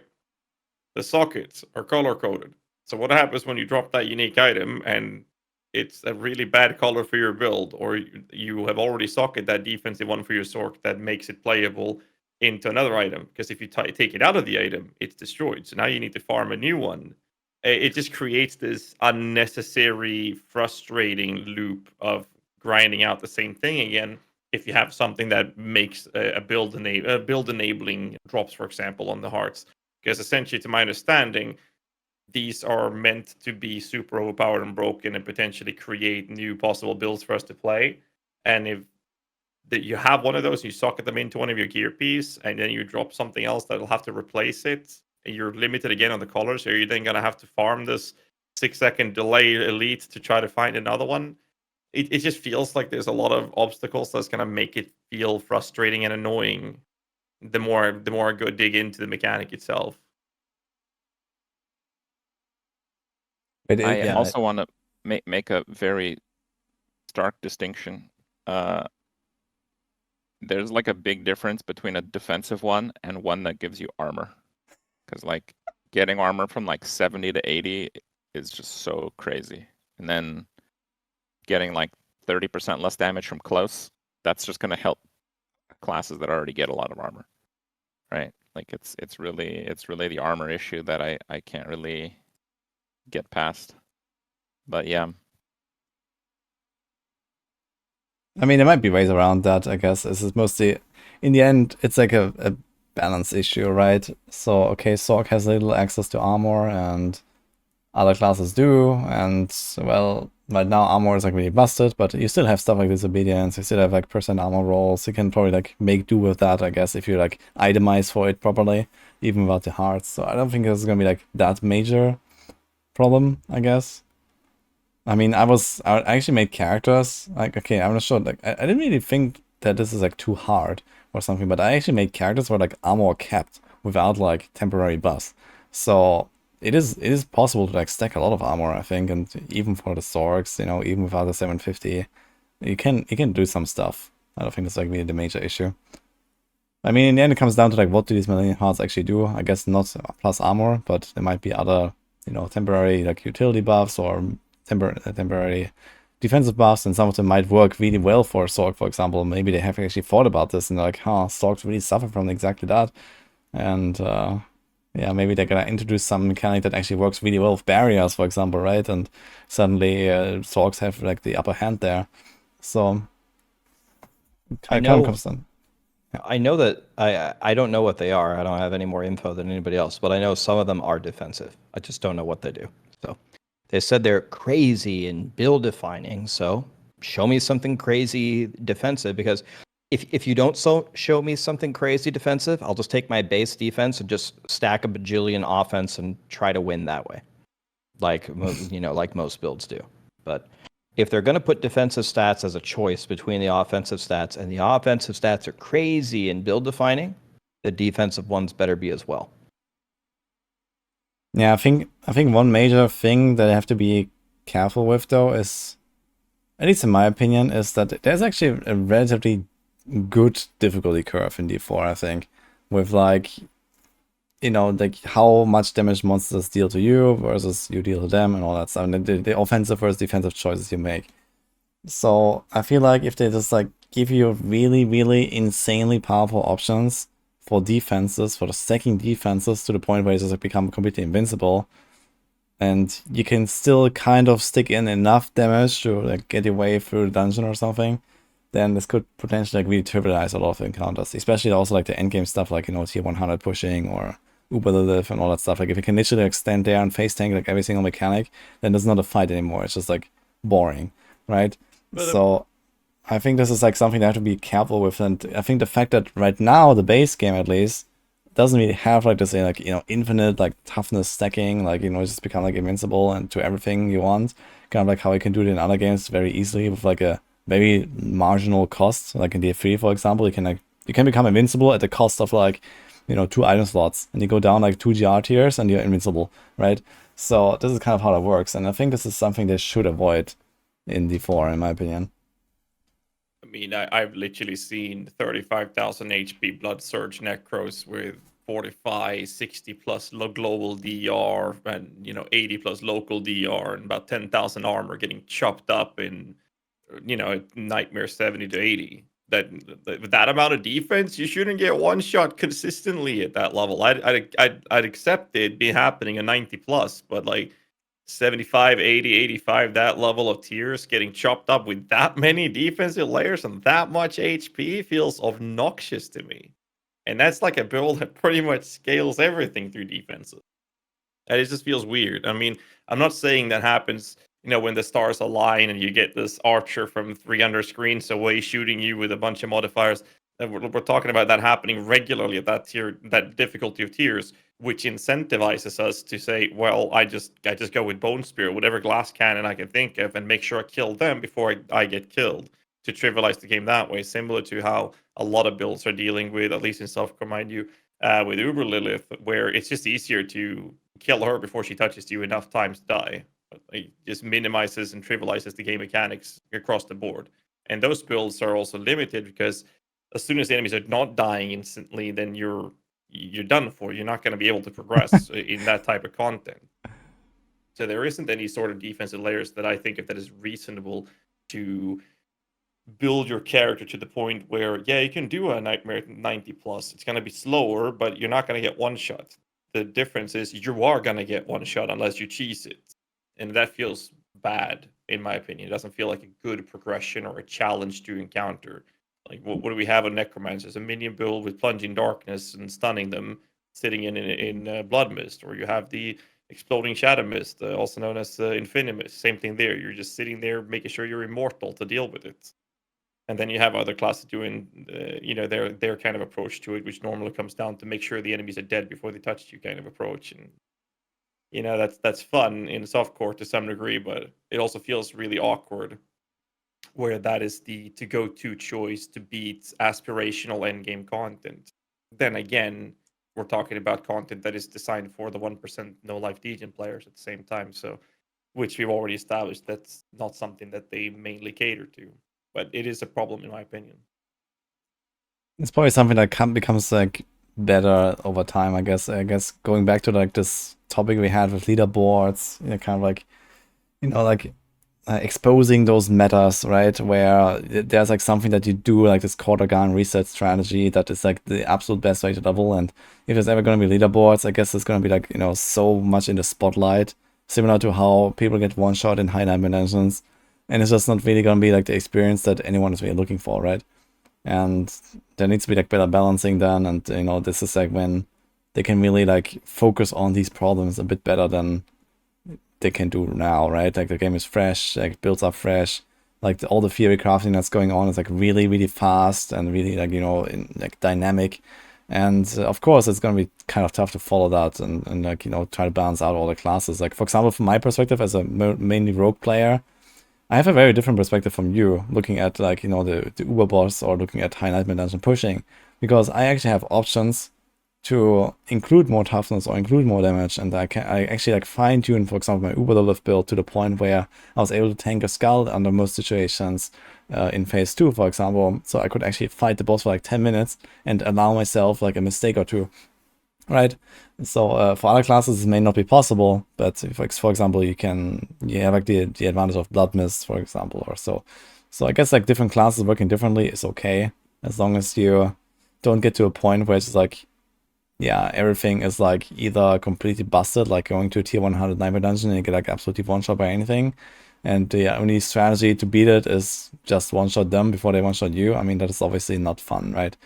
And again, I guess leaderboards are going to be the solution in that case. Like, it's probably going to be timers involved, and it's not just about getting through the dungeon anymore at some point. It's also about doing it in a good time. So you kind of like naturally want to balance your offensive defense in some form, where it's not just, okay, wait for your 2-minute cooldown, blast down one guy and repeat or something, right? So I guess this is probably also like another thing that we'll see long term, at least. That's going to be like way better, like, yeah, fine tuning, I think. Well, I do want to kind of mention it. While I'm hoping for more fine tuning in the general case, I think the main thing that's going to really save Season 1 for a lot of people is like enormous changes. Just like everything. Because right now, things are pretty set. Honestly, most of the top builds are using some kind of bugged aspect or mechanic. A lot of the lower builds have bugs working against them. But really, if, you know, I think just big changes are gonna save it for me. Like, for me, Diablo 4 is kind of like Path of Exile. If you delete any mechanic after just running vanilla maps, that's it. Right? So we go through the campaign and we do that. But the difference is that I didn't know anything about Diablo 4 when it came out.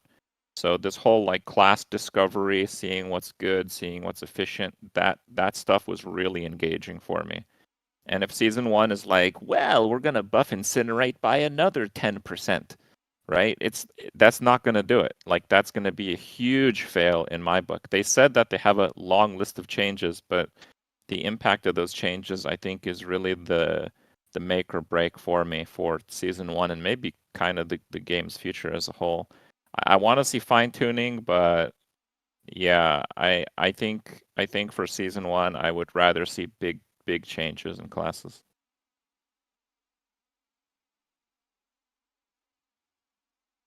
I That's think fair. that weaves Yeah. well together with the lack of build diversity for endgame as well, but I also think that that has to do with a lack of proper endgame. But I mean, build diversity for some classes are better than others. But it's like you mentioned earlier in the podcast, Krip, with certain builds or build types or even classes are better at certain things than others, which is, you know, to be expected and sought after, to be honest. But at the same time, you have take blood necromancer, for example, feels like it's somewhere in between, in the middle pack. And if you want to make it function very well, you'd go with non-overpower, because if overpower doesn't actually scale with anything, even generic increased damage doesn't scale your overpower damage.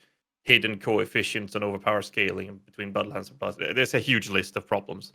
And you take the blood builds and you take away the overpower issues and go with the other route that you can, you're suddenly playing a Bone Spear build.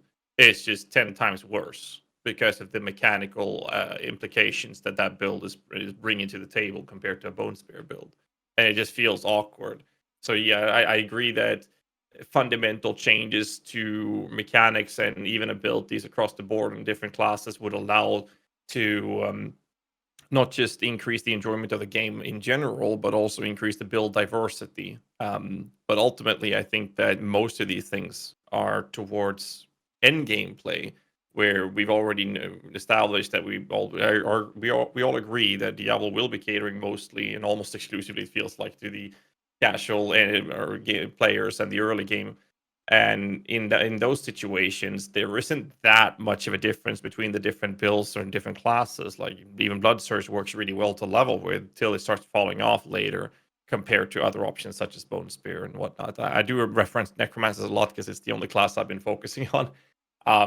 But I definitely agree, to get to the point here. I definitely agree that having fundamental changes, other than just, you know, this or that ability gets 10% increased damage, I think it needs way more than that. And consistently on a long list of abilities on top of bug fixes, because there's stuff in the game that just literally does not even work.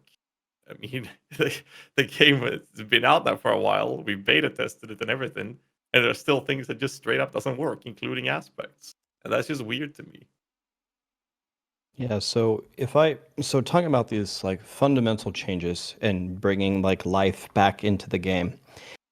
If I was going to look at the 5 classes and I was going to point to one and I was going to be like, Blizzard, I thought you did a pretty good job here. The one I would point to is Druid. So think about a Druid. Okay, you start off, you do 17 damage, you run around, you throw tornadoes, and they don't home and they're not that good, and you're playing it as like a melee character. It's kind of weird, but you're hoping that the tornadoes do something. It's like one of their best options. And then you can pretty easily find the pulverized shockwave power. And the pulverized shockwave power really transforms it. It like gives you like huge range. And all of a sudden you might switch into the bear build, which is pretty easy to put together. And then when you get the right combination, when you get the Tempest Roar unique and you get the Direwolf and you get the Rampaging Werebeast, somehow you transform into this werewolf that runs really fast with your ultimate up, that's shooting these homing tornadoes, and it's like a complete transformation the entire way playing the game. This is how it was for me playing Bone Spear Necromancer.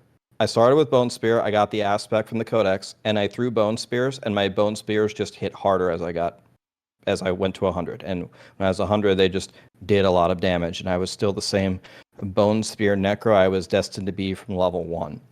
Like, Druid has these actual transformations, like not literally and metaphorically, where they seem to put a lot more effort into how you can use your storm skills as a werewolf, and grizzly rage is now you can be a dire werewolf, and tornadoes, they sucked and now they seek enemies, so now they're actually good. It's like, oh, this little pulverized thing that had no AoE now hits the whole screen and does way more damage. It's like, that's way more interesting than 10% damage to incinerate.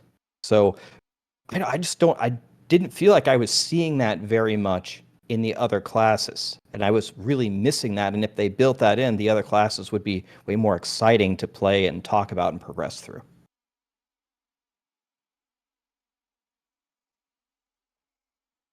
Yeah, fair enough. I think that it's definitely one of the special cases of Druid, right? Where it's like a lot more like, you play around the drops, you don't have like anything good in the codex almost, right? You have like none of your core skill powers in the codex, I believe, and besides like what, shred one, I believe. So I guess like also like I wonder if they did this on purpose, or if it's just like how it evolved and no one really bothered to check if like all the classes were kind of like balanced on that end. I really wonder where that came from. If it's like intentional, basically, that druids are like that and other classes are just like have codex powers and you kind of like roll with the build from start to finish. And Druid is kind of like you get what you get, and good luck. So I wonder if there's like an experiment, or if this is like, it's just like how Druid is supposed to be, or where is that coming from? Yeah, I'm not sure. There's a lot of conspiracy theories out there. There's a lot of people, oh, they give us a bad season 1, so we have a good season 1 later. It's like, if that actually happened, if that was the direction, then, well, that was the wrong decision. Should have went lights out for season 1. You only get one chance for a first impression kind of deal. I'm not sure. There's a lot of... I've heard so many, I'm sure everyone in here has heard so many theories about why does this thing not work, or why did they do this? I think it's just maybe different people looking at different classes and having different visions, and some of them seem to really work and some of them are not quite as good. I'm not sure, but I don't really buy into the conspiracy theories I've been hearing about Blizzard's trying to fail on purpose. I doubt it. I doubt it. Yeah, I don't think they're like trying to do that on purpose. Yeah, I mean, they might not always make the right decisions, but that's a different story. Well, I think it's maybe fitting to talk about the fact that Blizzard kind of invented the season system in Diablo 2. And I was actually one of my most hyped moments when the first Diablo 2 season came out. Because in Diablo 2, respecking is not very easy. So you always want to kind of... there was no respec at that time, by the way. It didn't exist. The whole talk to Anya, or it's none of that. cannot respec any single point on your character. So I wanted to make like a dueling barbarian because it was really, really hard. Like max level is impossible in Diablo 2 when it came out as classic Diablo 2. So I wanted to kind of compete for the leaderboards, which was just like spamming CAD levels, and it was kind of trying to theorycraft a compromise between the goals that I had, where I want to push for the ladder, and I want to end up with a character that's good for PvP, and it's not easy to level this barbarian by yourself, so I'm going to have to do like cow games and stuff.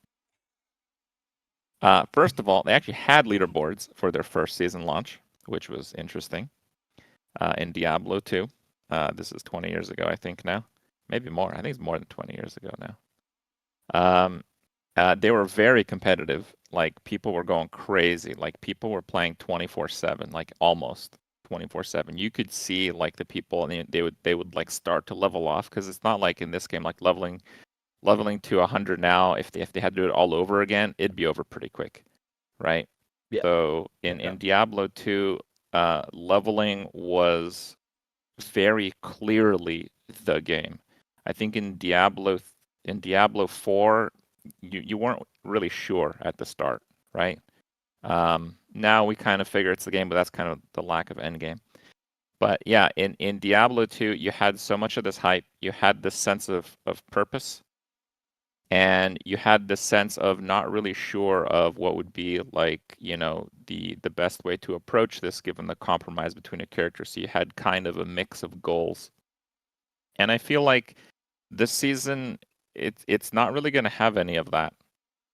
It might be okay with the mechanics. It might be fun if they redo like all the different classes, class systems. Who knows? I'm hoping for big class changes anyway. Maybe I'm coping a bit hard, but yeah, I'm hoping on that. But yeah, I kind of feel it's important to make a note of that. Like Blizzard invented the seasonal system, and it was an absolute slam dunk. And this was, man, I'll look it up. I think it was over 20 years ago. I didn't play around that time I was playing D2, but I didn't play it like on Battle.net and with seasons and stuff. I'm not sure exactly when it was. But the ladder for D2 was just everything. It was just so amazing. It was incredible. Yeah, I found a post. The second ladder reset was in 2004, but I don't know. It was a bit slow at the start to roll out those seasons. But yeah, it was kind of interesting. And it was also a case where a lot of people just tried to, play a build or something they hadn't played before because they had this like no respec thing. And I think, I don't know, maybe it's a change of the times too, where people kind of know exactly what to expect. People have played a lot of the classes. People can see all the other classes being played. But yeah, there was this like magic sense of a mix of exploration, competition, and efficiency that really hit the first season in Diablo 2 really well. And I don't think it's me getting old. I don't feel that much older. But it definitely feels like all those like, it's not exactly like hype, but it is kind of like hype. It's kind of like the things that you want to get done. I so want to do that in season 1. I so want to do this in season 1. Oh man, I can't wait to like make a different minion necromancer and see if I can do Nightmare Dungeon 100. I don't know. Even that sounds kind of lame just saying it honestly, but you get kind of the idea. Like I don't know what my goals are for that. I think that was kind of one of their issues for the core release of the game. I think that's why they had that last minute like level off. But yeah. Thought to throw it in there. First ladder season began in the initial release of patch 1.10 on October 28, 2003. There you go. I think 20 years. 20 years, yeah. I think it's important, though, to keep in mind that gaming has changed since then, obviously. It's been a while. But also that games in general has always catered to a younger audience in general. Not sure what people would refer to as a younger audience these days, just gaming has become more and more acceptable for across the board. But I do want to say that I firmly believe that the vast majority of the player base might not even be alive back when Season 1 released in Diablo 2 that are playing D4 now. We have all of these people coming in that saw the commercials on TV playing the game, KFC, Megan Fox promos. They're playing Diablo 4 all of a sudden, and now we have these Gen Z kids or Zoomers that are now playing D4 that never experienced Diablo 2.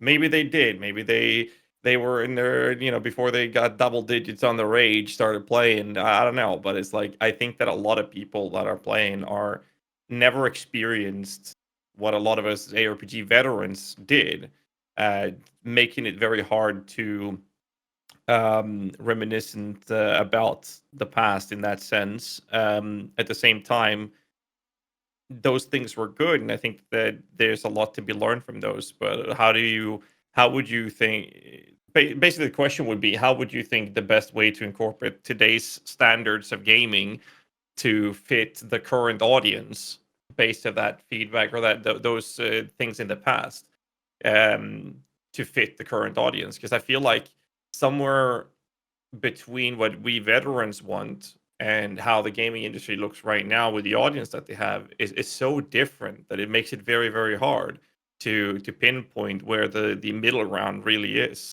And I think a lot of us are very biased, obviously, when arguing about these things. But ultimately, there's a huge difference between what the RPG veterans want and the vast majority of the player base, which are the casual players, wants. I don't know how to tackle that topic. So, a year or two ago, after Diablo 3 had a bunch of lackluster. First of all, they didn't have seasons in the beginning, and then they had lackluster seasons, and then they only got really good at the end.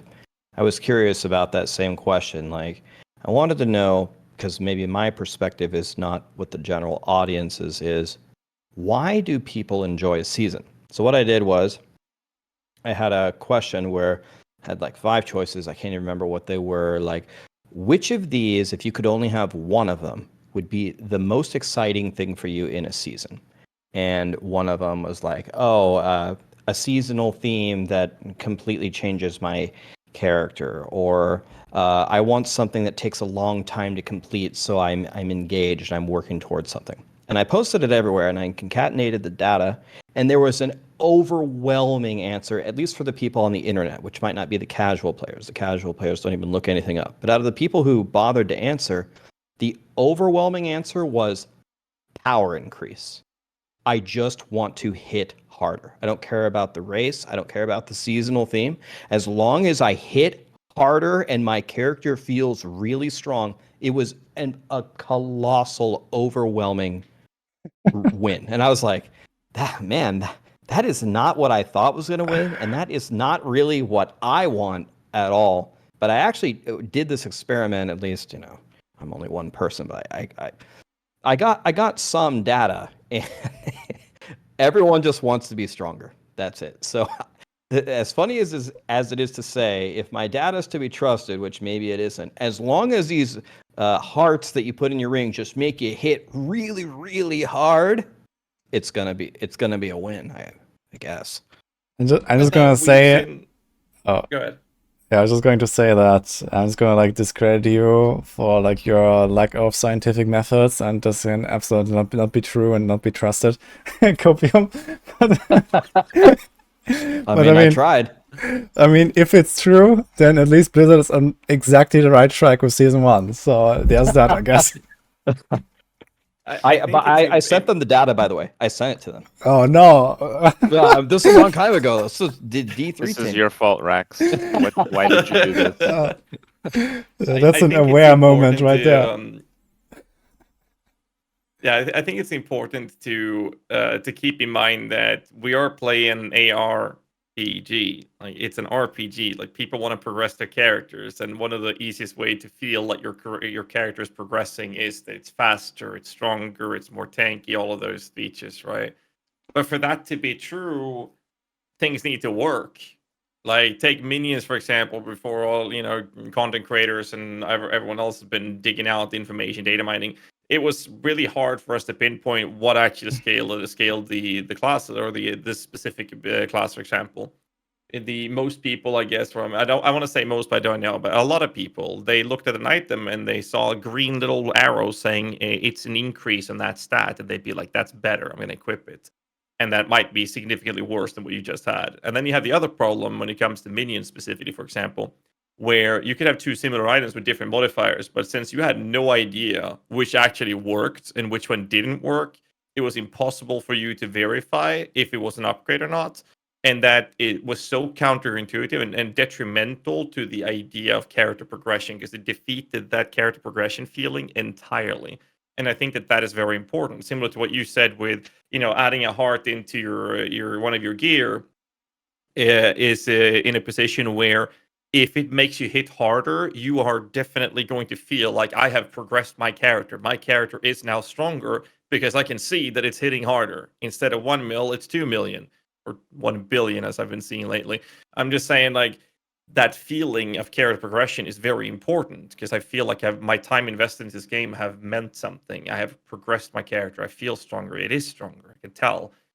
But the problem is when that's not the case, and that also weaves into things that isn't working in the game at all. I mean, don't get me started on frenzy dead aspect for minions, for example. But there's a lot of things in the game that just doesn't work, and it's really hard to feel that progression when there's so many problems. And then having this idea that hitting harder is very important because it gives you that sense of progression. It's just really frustrating. Is basically where I'm getting at. It's just frustrating when you can't tell if something's better or not, and that defeats the purpose of progression. And I think that's where we're at when it comes to the hitting harder parts. But don't you think that this is like mostly just like the minion necro perspective right now? Because I feel like the progression system is actually designed for you to have this constant kind of like increase in power, like all the way to the 100, like through better gear, through the paragons, through leveling up your glyphs. Like you constantly see these like slight increases as you go.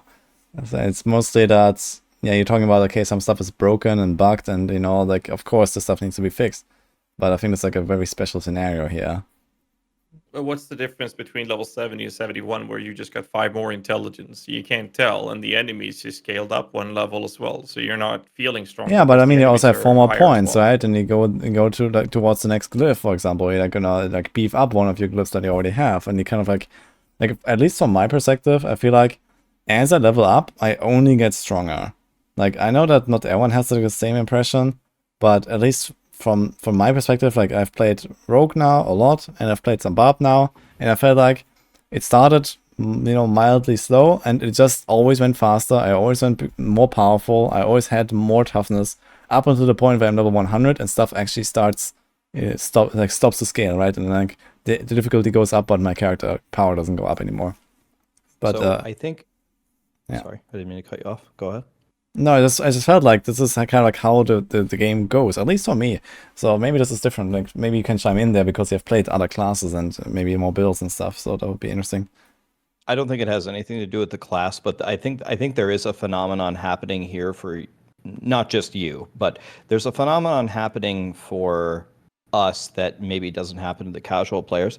You probably feel like you get stronger all the time because not only are you a good player and you've done your research, but you have a plan. Like you're going to play Flurry Rogue and you're going to take these 6 glyphs and you're going to put it in this Paragon board and you're going to upgrade it in this way. When you have a plan and you're going to take these powers and get these rolls, when you know that, then yes, you're going to get these increments and you're going to outscale what Ghazzy is saying. Okay, you go up 1 level and the monsters got harder for everybody, but as a pro player, your plan is going to slightly outscale those monsters level by level by level. But for a casual player that doesn't really have a plan, I think when you level up and they're like, what glyph should I level up? Or I don't know, should I even go for the glyph socket or should I go for that yellow node? I don't know. I think their experience is way different. I think they're getting the same monster level increase you are, but they don't have the skills or the plan that you do. Not just you, but a lot of the people here. And I think their experience is a lot worse. And that's why I think like the overwhelming majority that we hear talking about saying, I don't feel stronger when I level up, because their experience, I think, is a little bit different from any of us that have a plan. Okay, I think that's actually a really good insight, yeah. I want to bridge kind of Rax and Ghazzy here. Not only does, a player like Wudijo kind of know what you're doing, but minion builds. We still don't know how player attack speed works with minions. I think because it's bugged. The in-game tooltip says minions get 30% of your attack speed. They don't. They get 30% of minion attack speed. If you get minion attack speed, they get 30% of that. If you want to increase your minion's attack speed by the full amount, you need to give it a specificity. So if you get golem attack speed, that'll be 100. But if you get minion attack speed, that'll be 30. Because attack speed is so scarce, and if it's working, personally, I believe that 30% of your attack speed bonus becomes minion attack speed, and then minions get 30% of that. Okay, so that's where we're at with minions. Like it's a real shit show. So yes, it's a fun one. There is still a gap there. We still haven't figured it out fully. It's a tiny gap.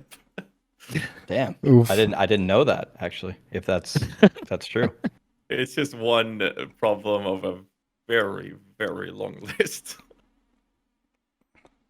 Well, Yeah. but okay. Are you done? Sorry.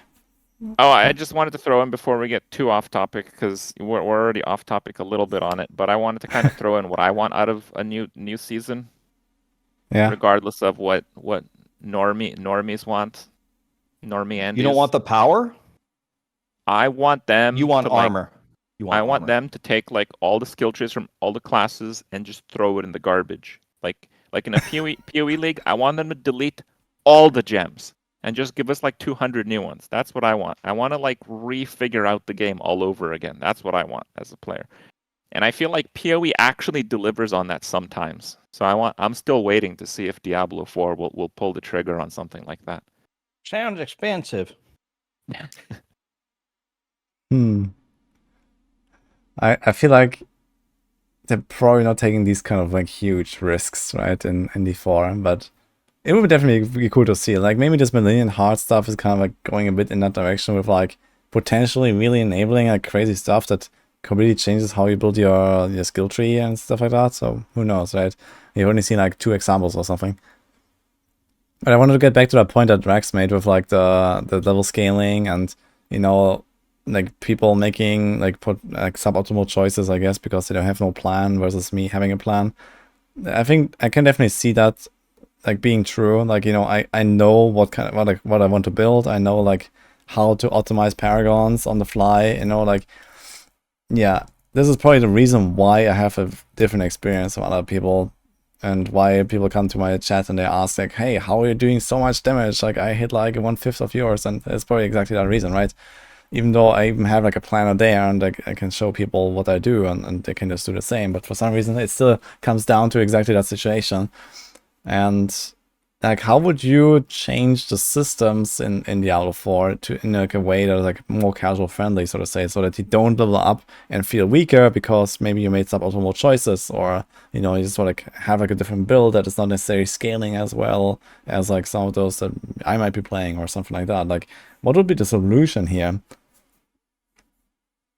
Well, I mean that's a colossal question. Yeah, of course, but I mean, like, yeah.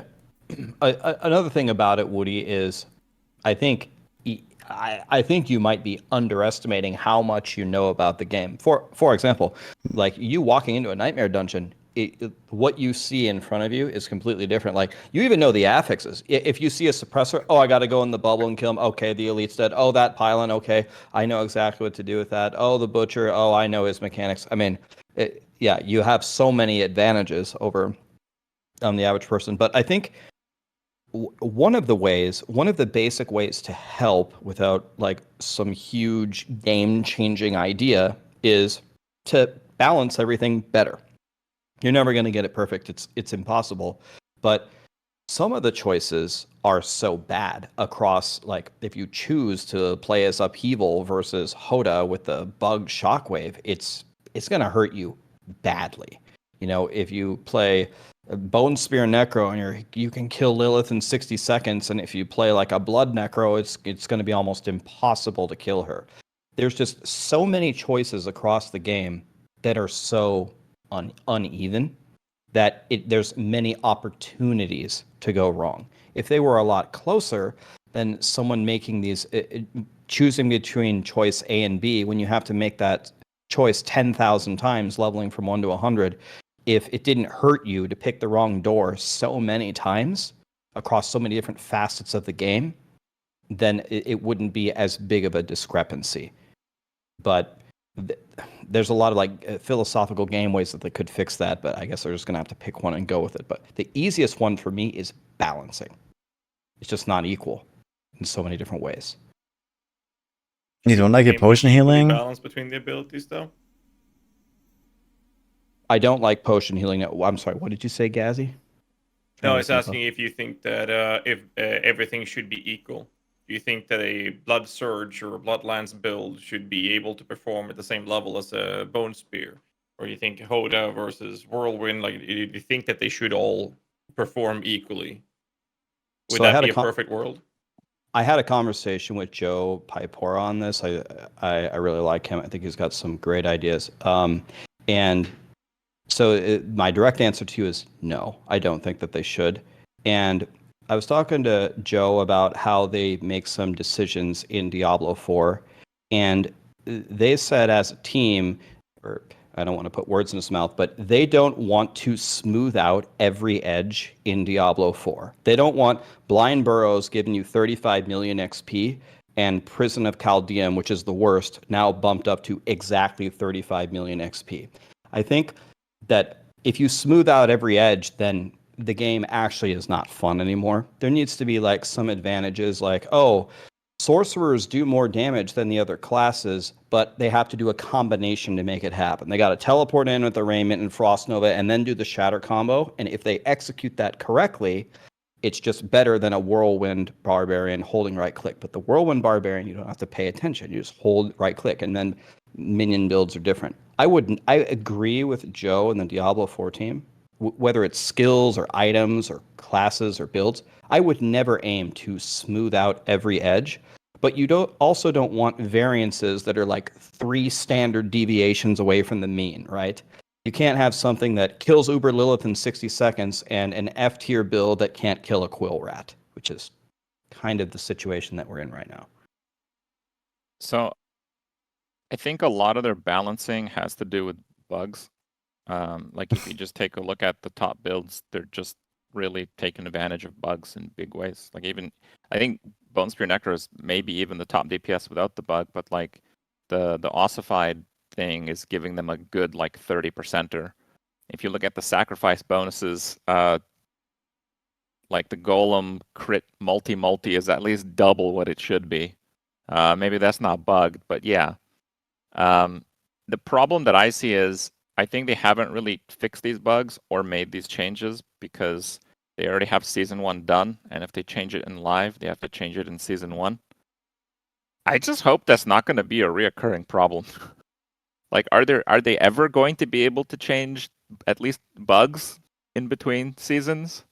Because if they're working on Season 3, that sounds very concerning to me.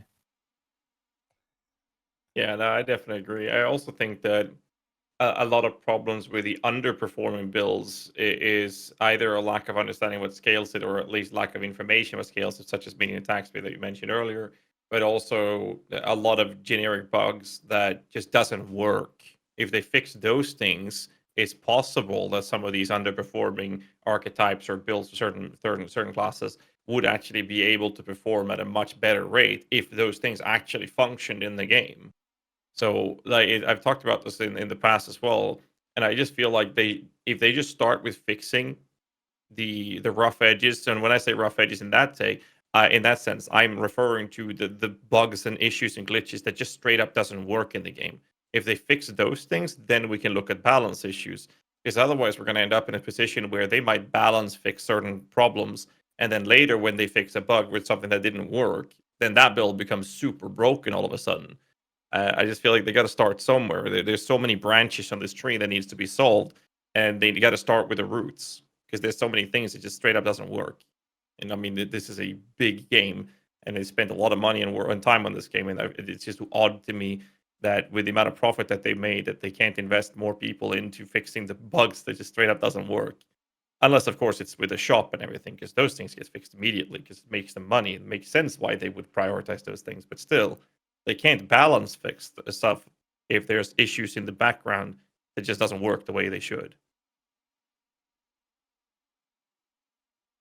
Yeah, chat is saying that they're actually hiring for every position.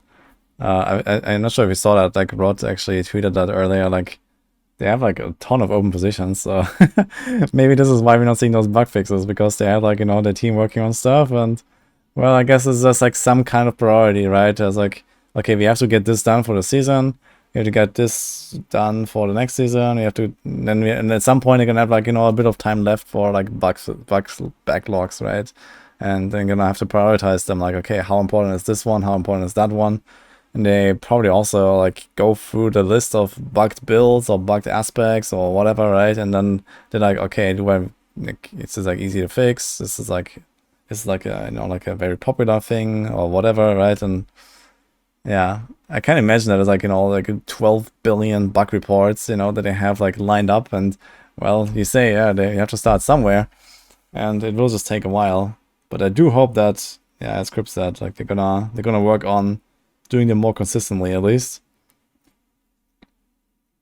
I'm guessing that bug fixes just doesn't exactly correlate with like the team that's designing the seasons, because they've been intermittently fixing bugs. I mean, they fixed the Helltide thing in hours, so hopefully it's separate and they'll be able to make some changes in between. I think that they're different teams working on different things. That's the copium anyway. Well, people were getting the uniques that you weren't supposed to be getting. What do you mean? That's not okay. I try to get on and get one, man. Never lucky. If you find a shako now, you won't be playing for the next 150 years straight to actually find one in the normal game mechanics. Why not? You already got it. Yeah, I've seen it in the grind mine, yeah.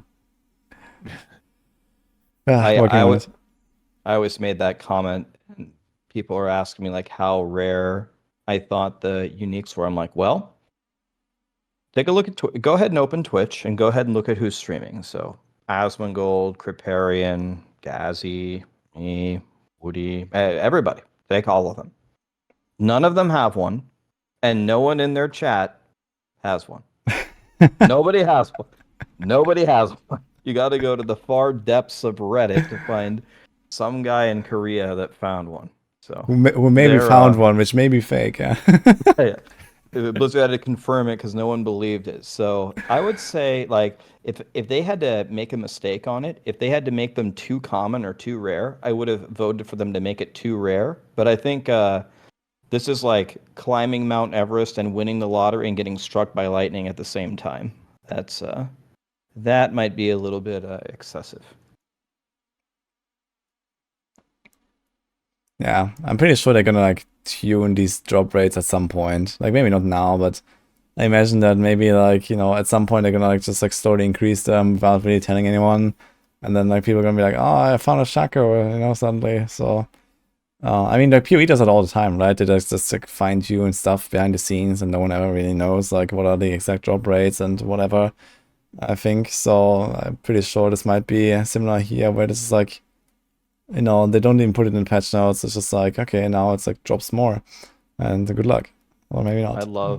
I love the metaphor that Asmongold had in one of his YouTube videos about this, and I think he said, "It's not a carrot on a stick if the carrot's on the moon." Yeah, like I haven't seen a game where the second rarest item is 400,000 times more common.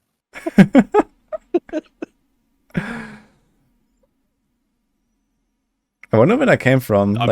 What? Okay, what was their idea behind this? Like, you know, imagine they're sitting there in a meeting and they're like, hey, we should make these like super awesome uniques.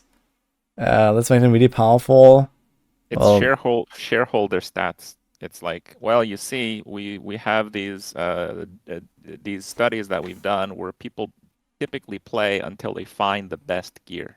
Okay, so what we're gonna do is the average player is gonna have to spend 150 years to find the best gear. Given the advances in medical science over the next century, we think this might actually be possible. So if we extrapolate this playtime in our game over the next 150 years, we're going to make bank off those microtransactions. Our projections are as follows. The quarterly report is going to be amazing. Okay. Krip, are you saying the secret to living to 150 years is to eat KFC? Because that was part of their strategy. Eat KFC and grind shako until we get it, yeah. Thanks. It's funny that people are cross-referencing the Uber uniques to Mirror of Calandra in Path of Exile, and obviously we've determined that they are way more common in PoE. But it's really funny to me because I have played over 27,000 hours of Path of Exile, and I am one of the few streamers that I know of, at least, that has never dropped a mirror in 27,000 hours of playing the game. I never dropped one. So I mean, with that RNG, I'll never drop an Uber unique in this game ever. I got a headhunter in a temp league where a lot of people were getting headhunters, and mine dropped from a regular mob, so like it didn't count basically. It was the three bosses in every zone, and they were dropping uniques like crazy. Where like 10% of the player base had headhunters. No, that's where I find a legit headhunter, and it gets deleted 7 days later. That's great. Yeah, but it's kind of like the same story now with the chakras, right? Like it's like in 10 days the season starts, and then everyone's gonna forget about the chakras. So yeah, there's gonna be like a few more chakras floating around somewhere in the Eternal Realm that no one cares about, I guess. Because those people that actually farm those chakras now, they will certainly play a season. I think there's not gonna be like some guys that just reached level 30 after 1 month of playing, and they want to keep going with their Eternal Realm character and these kind of things. So kind of like tough luck for them as well. In any case, guys, if you disenchant your shako, you can use the transmog in season 1. Yeah, I would definitely do that, man. You get a transmog, you can have your shako forever, man. You can every that would imply that people in game knows what the shako transmog looks like. Is it the same green? The green? No, it's like a hobo helm. They're gonna the ones that are gonna get mad are gonna know. Okay. Okay. Yeah, I wanted to ask, do you guys want to keep going? Like, just like some more discussion about the season or anything? Or like, do we wrap it up now? I think we had like a really nice chat here. Is like any topic left? A lot of people in my chat are not happy that we haven't yet ranted about Vuln damage. Any Vuln damage? Like, we can rant about Vuln damage, sure. Like, go ahead. Yes. What the hell, Blizzard? What is this? Before you continue that sentence, I just want to point out that overpower damage doesn't work on Vuln damage. It's fine. It's balanced that way because that's the one build where you can't really get Vuln anyway. But it is kind of mind blowing that the way that people theorized that damage systems worked and were wrong, that way would have been so much better. Yeah, right? With like all the different buckets that they have versus the huge additive bucket. Yeah, I honestly just believed it just based on how elegant it was. Like, this makes so much sense. I love this. And then it's like yeah, actually no, it's just Vuln damage. All the other stuff is the same. Yeah, Vuln and crit, and then everything else, right? So I also figured that a lot of these if we're talking about damage buckets now, there's like all this stuff like where we had this original like theory spreadsheet, right, with like damage 2 this and that, and then damage while just in that condition. I felt like especially like those conditional modifiers, like when an enemy is stunned or when you have berserking or you are healthy. I feel like these are exactly the things that should be more obligative, I think, because they actually give like a real kind of gameplay like difference, so to say, right? You have to actually make sure that you stay healthy with your character. Like, you have to try to maybe build around that so they can maybe profit from this like plus 20% multiplier that, well, turns out is not a multiplier, for example, right? So it's completely worthless to even try to make a build that always stays healthy just to get that multiplier going. And yeah, I think that's like a major problem with this whole damage system.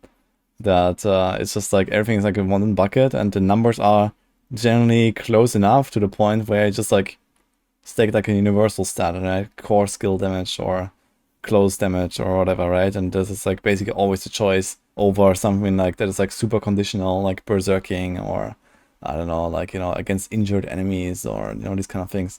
So I think that's like one thing I want to rant about. Like on paper, I think that the conditional damage sources felt really cool because of the fact that, okay, well, I know I'm going to do more damage if I'm healthy, so my goal when I'm playing is to maintain healthy. Conditional damage doesn't work on overpower damage either, by the way. I think this is by design, though. I think this is not just a bug. I think it's actually how they design overpower. It's just like at the end of the calculation, right? It's just like doesn't really interact with anything. I think this is like just how it is. So. Well, the name bonus overpower, damage, your base damage, you can still increase your DPS by like 0.1% with Vol. That's true, actually. You're right. But you know, you cast an ability numbers 5 still times. Go up. Rax is satisfied. He hits hard. I do hit harder. That is true, actually. Yes. But you know, every 5th cast will do more damage. And I didn't vote for the power thing in my poll. I just ran the numbers. Okay. You know, ratted it out to Blizzard. You're fully responsible. That's true. But you know, it's called overpower, and it's literally the least damaging capability that you can pull off in the game right now. It's at the bottom, and it's called overpower. Just feels weird and wrong to me. Yeah, I think it's like the strangest thing about overpower is like it's like super OP at level 1, and then it just gets worse and worse and worse, and there's nothing you can do about it, right? You can stack up these like plus 2000% overpower damage because like all the stats rolled super high, right? But it doesn't matter because it doesn't work with any of the multipliers, right? It's just like some flat extra damage at the end of the calculation, plus 0.1%. Yeah, wow, right? So why was it designed that way? Like, doesn't make any sense. Like, where like you have like entire builds designed around overpower, right? You have like a Hoda bar, but you have like blood necros. I don't know. There's a bunch of things that like specifically incentivize you to use overpower mechanic, and I think that's actually really cool, right? There's like some different way of scaling your character in some sort, but it just doesn't do anything. Like, even if you do overpower, like, it's just worthless. So, why? Like, I mean, if Voln scaled overpower, it'd be about right. It almost seems like someone messed up.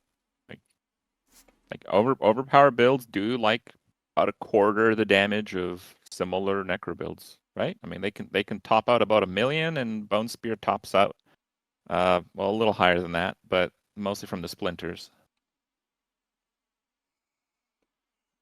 So you say they should make it work with some multipliers like Voln, but not with everything, or what? Okay, overpower is like the only mechanic that doesn't work with Thorns works with Voln. I don't understand.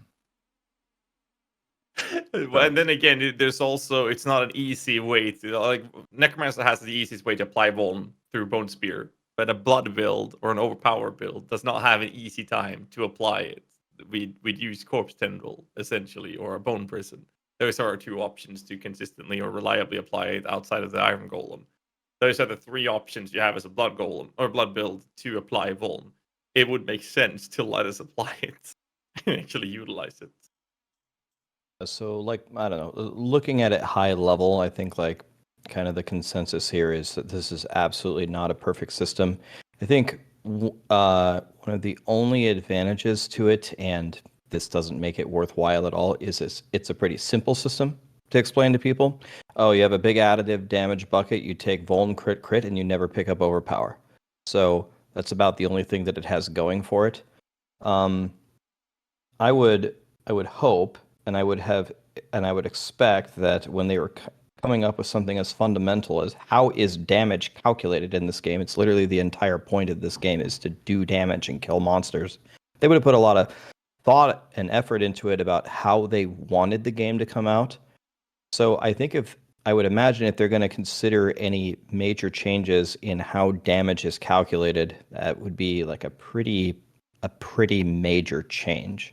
So that might be something like, if they would ever address on a developer blog, are they considering changes to damage calculations and, I don't know, fixing some of the bugged interactions, or why overpower is so worthless, or the wonky mechanics of minions, or, you know, and a bunch of other things. But my initial feeling is this is going to be, it's going to require like a philosophy change in Blizzard if they're going to change it from what they've already released.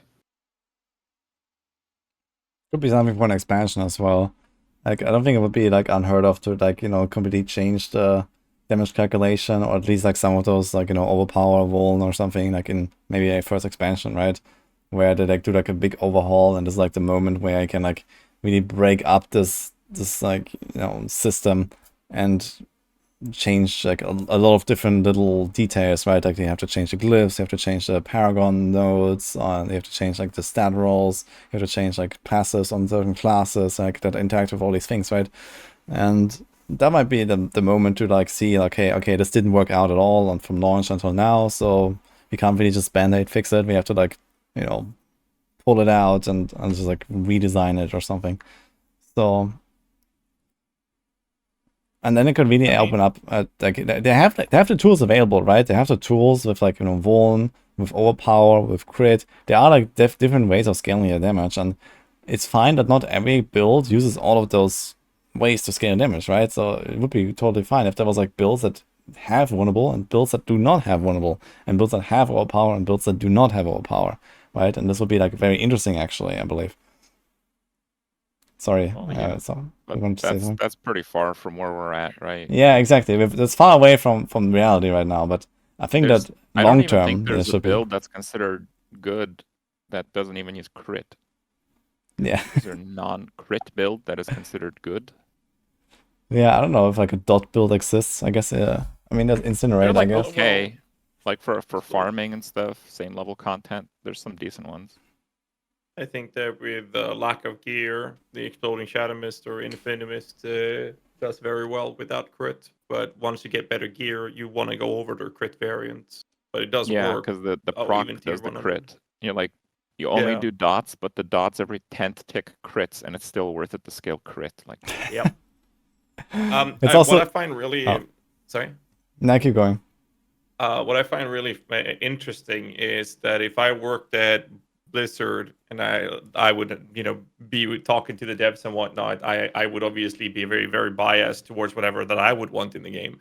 And what's really funny is that it seems, or we know that a lot of the higher ups in at Blizzard for D4, they play necromancers, and yet we see these issues. It's kind of weird to me that they haven't encountered or experienced these problems and are voicing their concerns about them.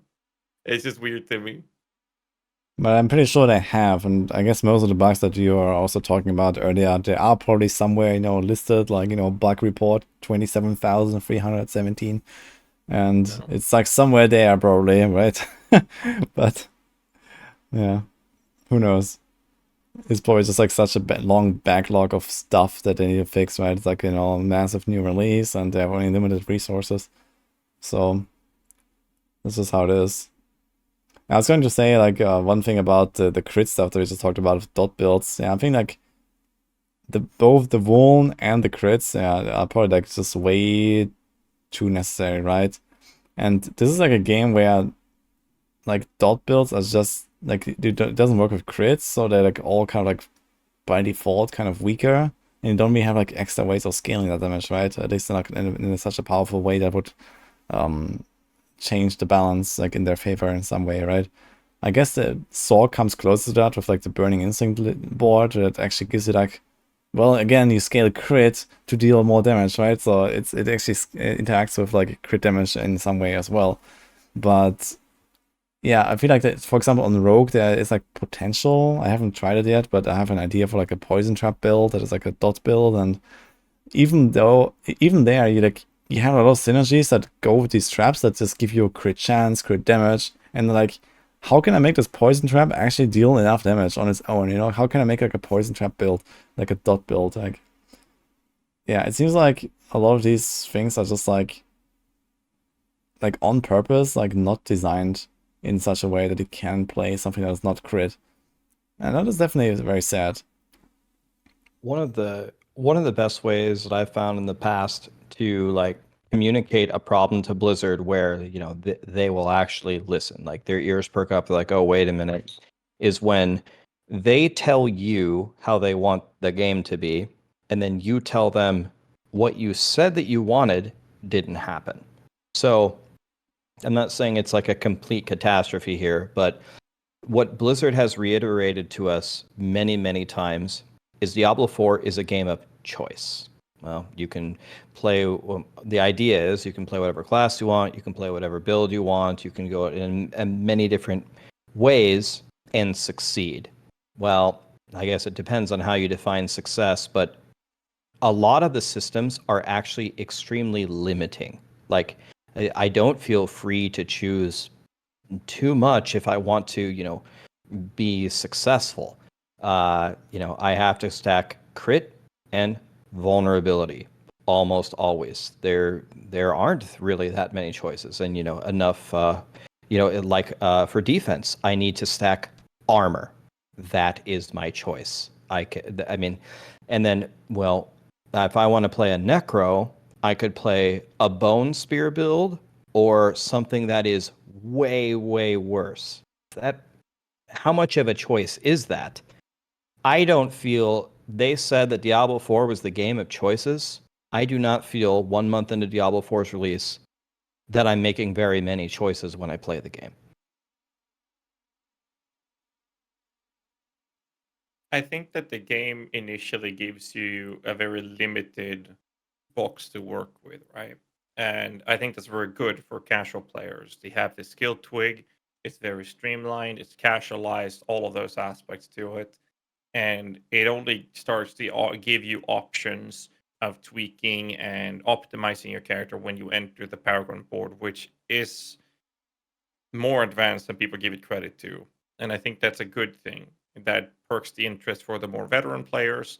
But the problem in general is that even the Paragon board has now been ironed out in many cases to this is the best for that, or that glyph is the best for this, and where you want to place it. And as soon as we enter this the state of meta, the choices start to diminish again, and the optional differences between different builds are very small.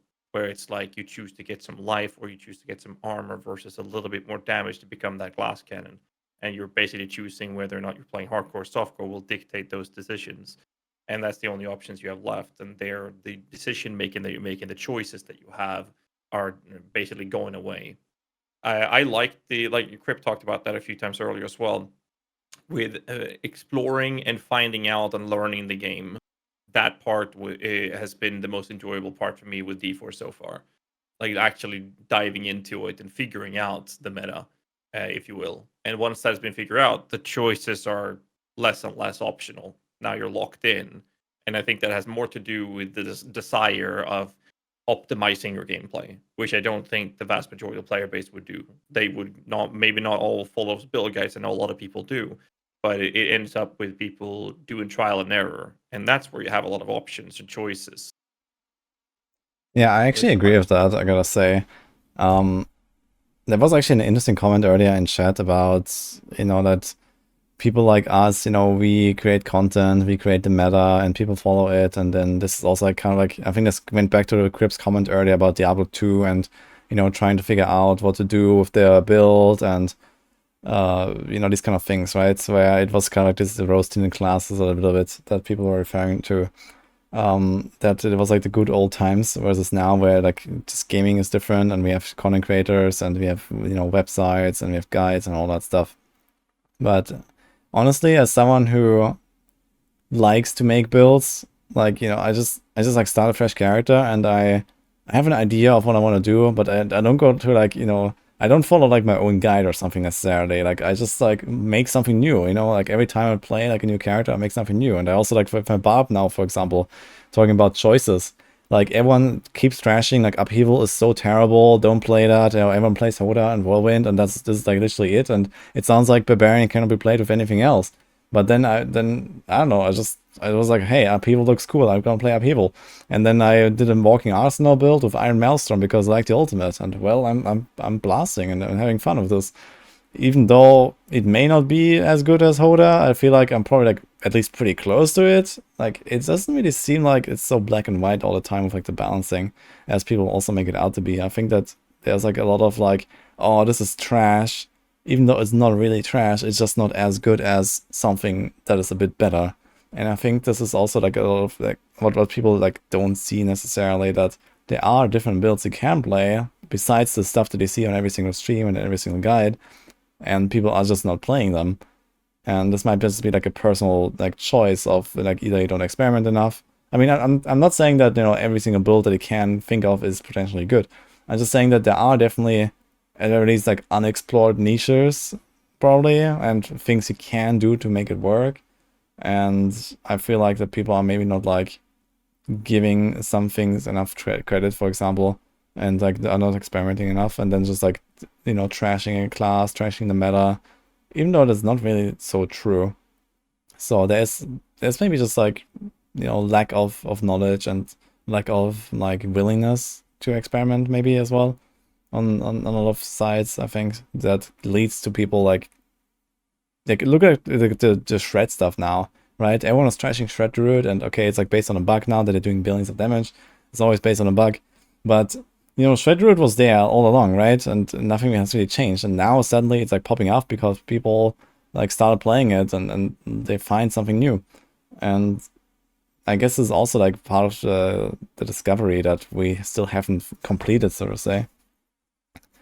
I agree with all that, but then if they don't give meaningful changes in Season 1, and on top of that, possibly the season mechanic is not that wowy, that list of exploration, I think, starts to really slow down.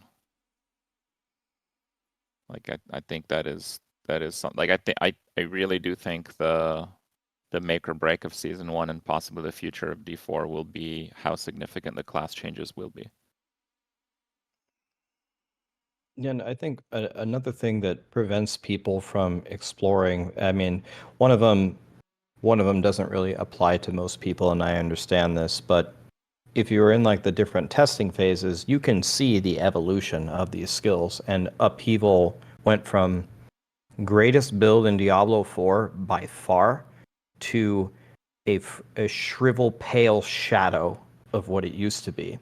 And another thing about it is, I think what Kripparrian was saying, like at the beginning of the podcast, the amount of legendaries and uniques in this game to actually take a skill and do something cool with it is really non-existent. For example, you're playing Upheaval. What are you going to do with Upheaval? Your only option, what's it called, Hellhammer, is to take Hellhammer and use that, and it's just not good. That's the only. I don't think there's a single legendary power for Upheaval, and there's a unique, and it's bad, and it got nerfed to oblivion. It used to give +8 to Upheaval, and now it gives +0. And the little fire thing that it gives you does nothing. So what is the future of Upheaval? It's hard to see where it is. That's, at least for me, what prevents me from putting it together. It's like, well, it used to be great. It used to apply vulnerable. It used to have a bigger range. It used to do more damage. When I would compare the base damage of it versus Hoda versus Ren versus Whirlwind, I could understand why I would use Upheaval. It's the new thing. It's a ranged attack. Great. But then after 7 iterations of nerfing it and there's no future for it, that's why I don't try it. So that's why I think I agree with what Kripp is saying. Like, there needs to be things added to the game that give me a reason to experiment with something new, to discover something new, because just running around with vanilla Upheaval, as fun as the skill is to use, that's not very enticing. But do you feel like that after this time, you're already at the point where you don't really feel like you have stuff to experiment with? Like, with all the classes, with all the builds you can do, with all the different legendaries, like different ways of playing a certain build, combining stuff. I don't know. I feel like even if they don't patch anything, I could probably just like keep making new builds like every single week for like 5 years straight or something. So, you know, this is like kind of where I am at.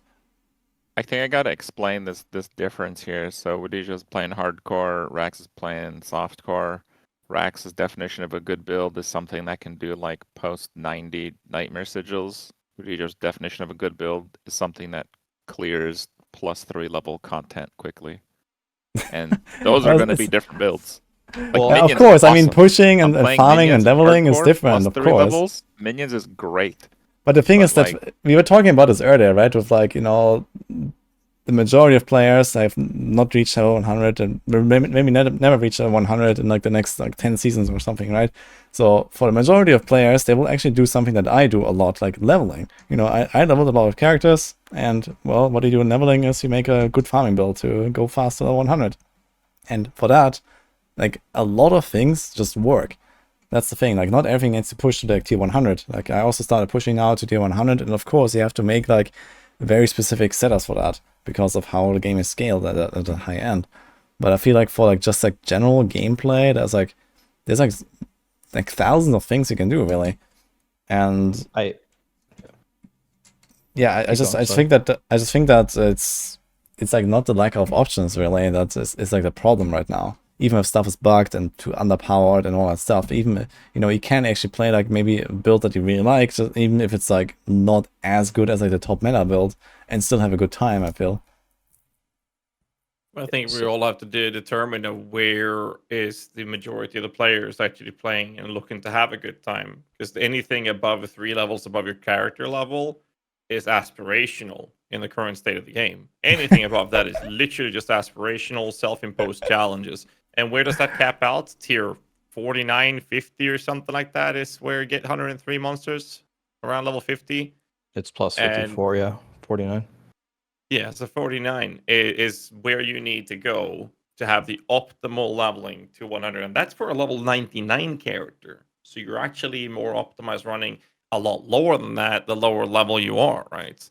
So tier 49 for a level 99 character is the breaking point, where anything above that is literally just aspirational. So there's no incentivizing moments or features or mechanics that will make you do more than that other than self-imposed challenges or an achievement. And like Krip said, Minions works great as long as you don't go above that. It works great. It's really good even. And then if you don't min-max your build and whatnot, you can do higher, absolutely.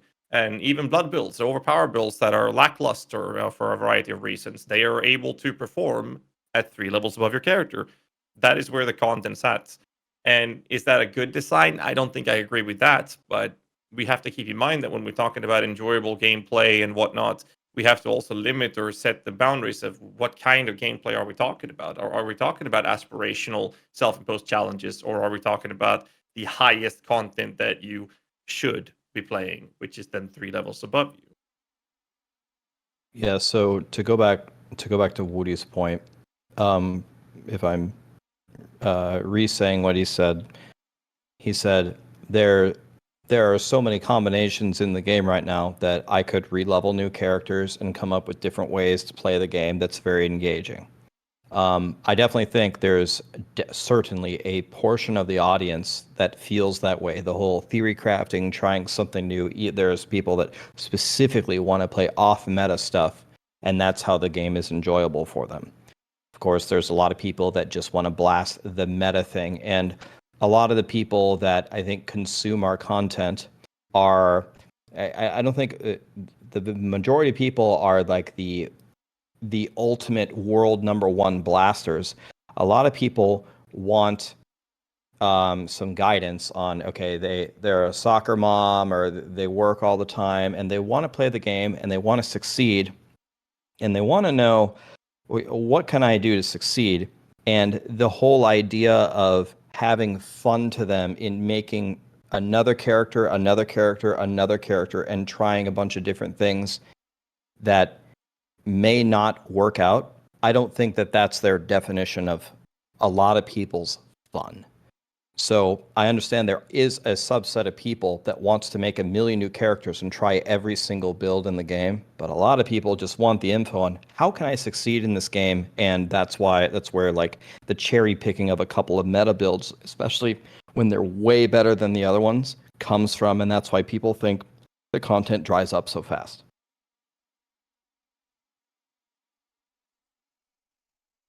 Yeah, it's a fair point, I guess, that yeah, especially like it's easier for me to make a build work, I guess, than for other people, right? So this is basically the bottom line here, because I have knowledge that goes beyond like what most other people have, with like not just builds, but also, you know, the game, how to be efficient, how I outplay monsters, you know, all these kind of things. So, you know, I can just kind of like go in, even if I have the trashiest build, I can kind of make it work, right? So I guess there's like the difference there. And yeah, I can see that point. Another thing about it is like the enjoyment of it. You love that crap. You made a Blackthorns build every season when the number of Blackthorns builds a player is supposed to make ever in their D3 career is 0. And that's great. It's great content, and people really want that content. And you love to blast the game all day long, every day, because you're a blaster. But these people, a lot of people, don't want to blast all the time, and they say, "I want to play Diablo 4. I want to play a sorcerer, and I want to see how far the sorcerer can get me." You know, I don't think a lot of people are saying, "I can't wait to try Leapquake Barb and clear Nightmare Dungeon 14." You know. Well, Diablo 4 does sell the class archetype pretty well. I think rightfully so, more people pick the class based on thematics than any other ARPG before. But the game plays into the thematics quite well and how the classes feel and all that. So, like, yeah, I think people going blind into Sorc or Necro or whatever else. But at the same time, like all like, what's the worst class in like endgame content now, considering all builds? Like, has Barb Sorc, I fallen? guess. No, I guess Sorc is actually the worst now. No. Do you count Bone Spear, or is can we take Bone Spear off the table, or? I think Bone Spirit is pretty some bone anything. I think you do Bone Splinters and outshine most Sorcs. Maybe, yeah. Maybe. Yeah, I don't know. Purpose dog. Yeah, Sorc has fallen off a bit. It probably depends on how you define the content, where they would like I did Sorcerer last. My Sorcerer is probably out of the 5 the weakest one, but if I queue up just a Nightmare Dungeon at my level, if I'm fighting level 100 monsters, I can just delete it. If I'm playing solo, maybe faster, potentially faster than any other class. Just teleport, Frost Nova, dead, and then it's just an insta delete. But does that make Sorcerer better? Well, once you turn up the heat really at all, it falls off real quick. So it just depends on what people can do, but it's not really a something to brag about that you can do that, because every class can do that. Tornado Druid can do that. Whirlwind Barb can do that. Bone Spear can destroy it. So Sorcerer is the best at the class, or best at the stuff potentially with teleport and stuff that every other class is already good at too. But once you make it harder, like Sorcerer on Uber Lilith or Nightmare Dungeon 100 is like kiting a monster back 3 rooms and killing it individually. I hate to kind of bring it back here, but the more endgame stuff. Oh, sorry. No, I just wanted to say that like it kind of depends on like the differences of content that we're going for, because like I feel the more I play a non-bone necro, I feel even with the bone necro, I feel like a sorcerer would outshine the bone necro if the content they're doing is just 3 levels above in terms of speed and efficiency, with less gear requirement than what the bone spear will require. But as soon as you start, when you say making it harder and that the Sorc falls off, then again we're entering the segment of the game that is aspirational and self-imposed challenging. But before that, if you stay within the max tier you're gonna run, being level 99, doing a tier 49, the Sorc is faster and more efficient at all of that than even a Bone Spear Necro, and requires less gear to achieve that. Would you then still like it feels like you're arguing that for the fact that the Sorc is worse than a Bone Spear Necro at that level of content? And but that doesn't seem like that's what you're saying. You're saying that as soon as you go into harder content than that. But again, harder content that in the game right now is aspirational, and there's no incentivizing features or mechanics that makes us want to do this other than the aspirational fact and achievements and self-imposed challenges. Yeah, I agree with you in the sense that it matters how you define it. If you're just gonna level +3 levels above your thing, the thing about the sorcerer, at least the one that I played, the Ice Shard sorcerer, it actually requires a lot of gear. You got to get, well, you don't have to get it, but you need a massive amount of cooldown. You need massive ranks to Frost Nova to be able to have it up enough to keep shattering. Once you get all that and your raiment, the sorcerer, the kit of the sorcerer is very good. When I'm playing a Bone Spear Necro, I feel like my kit, the things that I can use, is bad. Like the corpse tendrils, the fact that it requires a corpse to use it just feels so slow. Blood Mist is incredible for Uber Lilith for the invulnerability, but in the things compared to teleport, sorcerer just crushes it. So I think the gear requirement is it felt tougher on my sorcerer to gear her up than maybe some of the other ones. It's not as hard as a druid because you got to go get your Tempest Roar. But yeah, I would say the kit of a sorcerer when you're not doing the really high content is certainly better than a necro. You can freeze the whole room and you can teleport to your heart's content, which I think is far superior to Blood Mist unless you're doing Uber Lilith. But then sorcerers get Flame Shield as well to invuln that. Sorry. I wanted to kind of make a point similar to Ghazzy here, where it depends what kind of endgame content we get. If we keep getting this is harder because this mob is 50 levels higher than you. Honestly, with the systems they have right now, armor is going to dictate what's playable or not, with the exception of like super crazy immunity type of build. And that's just super lame in my opinion. Like think about it, like if instead of the monsters being 50 levels higher, if they just added like a couple zeros, like the classes would actually be kind of balanced. Like a lot more so anyway. You mean you just want to inflate the numbers instead of doing the level scaling where armor becomes more and more valuable and there's like a difference between classes and armor values or what? Yeah. I guess it's just like a general problem of like the level scaling and the armor. So, and that might be addressed in season 2, right? Where they talked about they might change resistances, they may change armor. So maybe this is like where that kind of like comes in, I guess.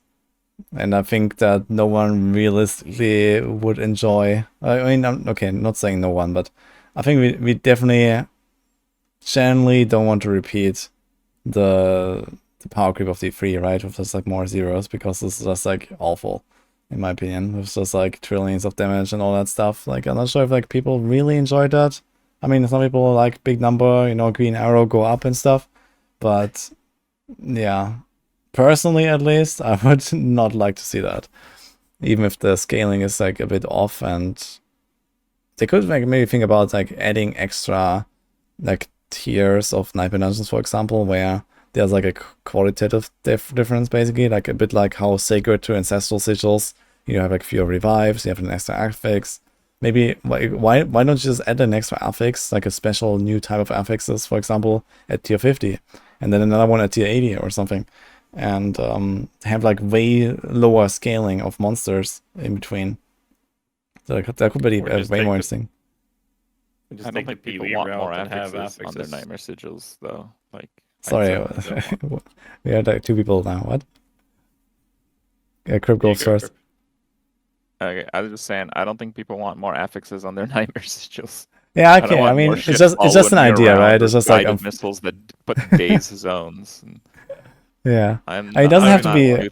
Doesn't have to be that kind of affix, right? It can be like something else. Maybe like elites have +1 elite affix after a certain tier. There could also be something, right? So instead of 1 affix, they have 2 affix. So it's not like something that like constantly follows you around and like really bothers you, but the fights actually become more interesting. Like, D4 is pretty open-ended, where they can do a lot of things to improve it, but they're 2 stages away from adding affixes to Nightmare Sigils. First, they gotta fix the affixes on Nightmare Sigils. Okay, I guess you want to say take the PoE route, having affixes with values behind them to increase pack size. That would solve a lot of the pack density problems as well. Allow us to craft sigils in a different way, where we'd get extra to some degree extra modifiers or whatever on your sigils, which would then increase rarity, quantity, pack size, like similar to maps in PoE. Obviously, I feel like I'm extremely biased just opening my mouth about this topic, but I feel like it would be a decent solution to quite a few issues at the same time. Well, yeah, it's definitely a PoE perspective coming through there, I guess. I guess it would be like a pretty major rework to the whole system as well, which they're probably not gonna do. I think that's like kind of like unrealistic, and I'm not really sure if this is like the solution, honestly. I mean, yeah, if you can like scale it up and like make more, like, you know, put more stuff on the sigil and increase the pack size. Some people would definitely like this, like, you know, insane like pack size and blow up everything. But I feel like it will also create a lot of problems if you like just massively increase density right now.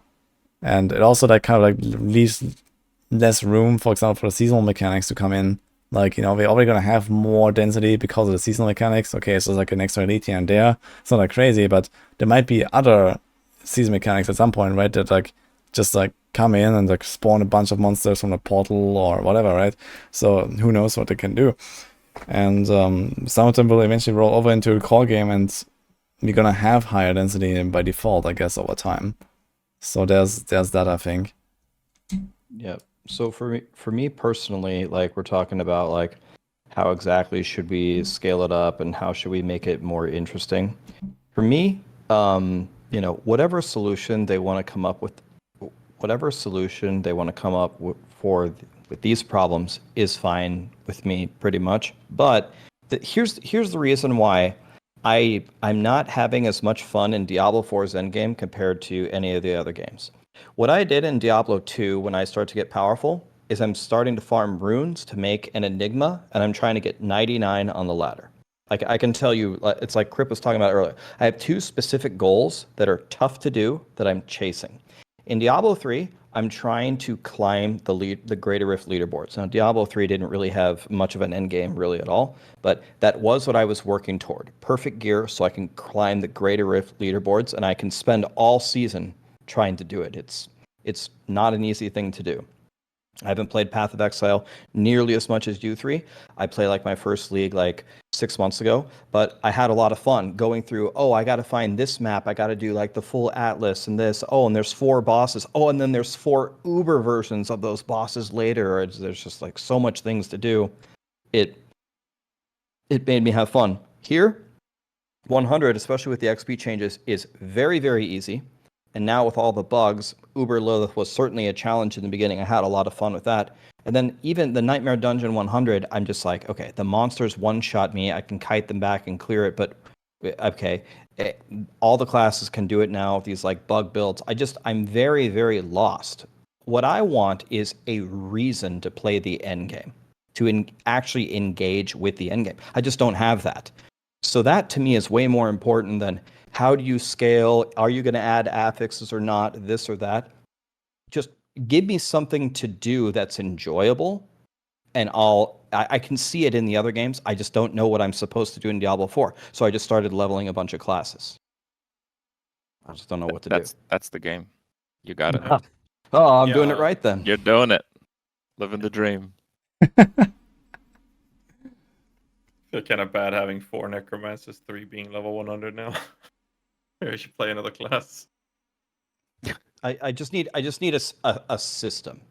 Anything. Like I'm not saying any of these ideas are good, but you have to clear every single nightmare dungeon or whatever. Or you have to clear 5 of each nightmare dungeon, and then the nightmare dungeon levels up to a higher version of the nightmare dungeon or something, or that there's Uber Butcher that you unlock or anything. I don't know, anything. Put Uber Diablo sometimes in Helltide after you open 100 mysterious chests. Something to work toward, but I just don't see it, so I just go level other classes. All right, Ghazzy, content idea. Okay, content idea. Now that we know how minions almost scale in most cases, minion druid. How bad is it? We need to know. No one has really been brave enough to try. Really bad. Companion druid is garbage. No, but you don't know how minions scale because you haven't played the trash necro version. So now that we know... Oh, okay. It's going to revolutionize it. So I talked to Shroud about that, and he took it upon himself to make it work. Oh boy. Yeah, no. No. It's super dog shit. It's super bad. Okay, what actually happened to I companion will give druid it. though? We'll give it to Woody then. We'll give it to Woody. Yeah, at some Yeah, point. Woody's Yeah, gonna but love it. He's yeah, gonna love but it. for now I'm busy with some other stuff. But yeah, eventually. Yeah. But okay, what happened to companion druid anyway? Like I remember, like it was like open beta, and there was like, you know, there was like okay, it was like level 25 or something. But like these things were like completely wrecking everything. So what happened between them and now exactly? Like, do they just like Because not you were scale or level what? 25. Yeah, they just don't Paragon. scale or what? Yeah. It's just there's no Paragon. hope. Uh, Yeah. It's unlucky, I guess. At least Necros can scale a little bit through the Paragon. But, Yeah, that's like kind of like what I minions expected of Druid minions in general, just like doesn't being exist. kind of like awful to like, you know, basically get on the same level as like normal attacks, right? It's just like don't have the same tools. Yeah, like Poison Creeper early game is still incredible. Like when you put your first point into it, it just melts everything, and then you level up a little bit, and then you just gotta say goodbye to your friend. It's over. Yeah. But they buff it now with a new aspect, by the way. All right, we'll put it together and make a video, and let's see it, Woody. You can consult the two minion experts in here. Oh boy. Oh, we'll be rooting for you on the on the side. Don't worry about it. Okay, we're gonna do SSF hardcore speedrun to 100 racing with companion druid. Let's go. It's gonna be fun. It's gonna be a great season launch. I'm gonna see you guys in season 3 when I'm done, I guess. Yeah. I mean, I do love playing like some weird off meta and meme builds, but I think that even that is like too far from me from the sounds of it. So. That's a bad PSA for all companion druid enthusiasts out there. Not even Woody will play it. That's pretty bad. That is a statement right there. It's Blizzard's not. gonna have to I didn't write say I that one will. down I and didn't take say that I one will back not to the play drawing it. board. Yeah, I didn't say I will not play it, but it's probably like, you know, number 139 or something on the list right now. Yeah. So. That's generous. not even top 100 on Woody's dog shit build to playlist. That's bad, dude. That's bad. Oh man. All right. Anyway, so we have done the rant about vulnerable. Do we have any other rants to do, or are we gonna wrap it up here, guys? Can we just Is say there one more anything time? left from Don't chat, mix maybe? Diablo Immortal with Diablo 4. Just one more time. Yeah, that sounds like a good idea, actually. That's all I want. Just don't Maybe they mix should those double two. down, and you could get like power increasing rewards by playing Diablo Immortal. That's Yes. gonna happen. I'm saying it right now. How many times haven't they done things where like, oh, you do this in We're WoW, you Corpa get visionaries. or you do this in Heroes of the Storm, or whatever that MOBA was called, and you get a pet in WoW. I mean, they're gonna do it eventually. There's no way they're not. Chat says Yeah. mute him fast. Get to max level on the new class. Get a randomized rare level 850 polearm. There you go. Free shakers. I actually have boy. a dev in my sub chat. He says he's taking notes. All right, we're making progress, guys. He's going for that promotion. Yeah, easy, yeah. I mean, the other way around, I could actually it's imagined to work. Like, you know, like do something in D4 and you get like something in DI. But like DI to D4 or something. Like, I don't know about that. But either way, I think you should just never combine the two ever and consider them completely different universes. yeah, Please. it makes the most sense, I guess. You know, the people that play D4 are probably overwhelmingly not the people that play DI. Or that don't play DI anymore, at least, for a reason, right? So I don't think there's like really that much overlap. I got a game. Okay, here's the Oh game. God. You have to guess if they're going to be free stash tabs or paid stash tabs, and when we're getting them. Okay, I'll go first. Okay. Paid stash tabs, 3 weeks. I think they'll do what they did in Diablo 3. I think they'll give you a free stash tab if you get far enough in the season journey. And they'll probably also add paid ones to the shop. So I'll say both at season 1. But in Diablo 3 seasons, every time you got far enough in the season journey, you got a free stash tab. So there's no reason not to continue it, especially with everybody crying about it. That actually sounds pretty good. I didn't know that. Damn. Yeah, I I like say that take a lot. Yeah. yeah, I say free and not season 1, that's for sure. I think that's too soon, but I'd say season 2 is realistic. And like onwards maybe. I think it's gonna be paid stash as beforehand, and then season 2 battle pass would include it, because a lashback from season 1 where people are complaining about it being paid for. Okay, so I'm the only one that had any faith in Blizzard. Usually I'm the optimistic guy. Or on copium or however you want to call it. So, Being realistic. I'm sure I'll be wrong in 10 days and everyone can laugh at me. I mean, it would definitely be a surprise win if they actually come around with like patch notes and they say, "Yo guys, we've doubled the stash tab. Like, enjoy." Like, I mean, people would rejoice just about something like that, right? It would be crazy. Like, even with like, yeah, announcement of season 1 was kind of and the season thing is not super crazy. Just give people double the stash tab, like, you know, literally double it, and people would be so happy. I think, like, just from that change.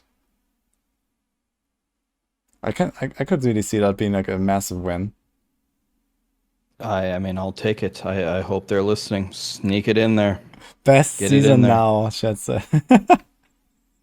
Just because like it's not even like you should maybe ask your question that you talked about earlier with like what do you want in the season, like maybe you should like ask a question also including stuff like, you know, you want more stash space, and maybe that will actually win over like the One of the group. choices was that like rewards, like cosmetic rewards or quality of. One of them was quality of life, power. Yeah, there's like two cool wishy-washy, season you know, you mechanic. need like a real, like, you know, like a distinct goal, like stash space, like, you know, or my horse on a controller runs the same speed as on mouse and keyboard, you know, this is like something tangible, right?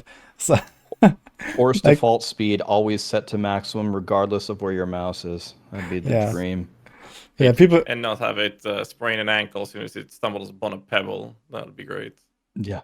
I do have one thing I do want to mention. I hate to sound very negative here, but there was something that was brought up before. They got praised for it. They said that, hey, we're listening to the community feedback and we are reacting to that. We're working reactively. I wish the D14 would work proactively. I mean, there's no way anyone thought it was a good idea to implement that few stash tabs with the gems and everything that would fill it up immediately. No one would. I don't believe that anyone thought that was a good idea.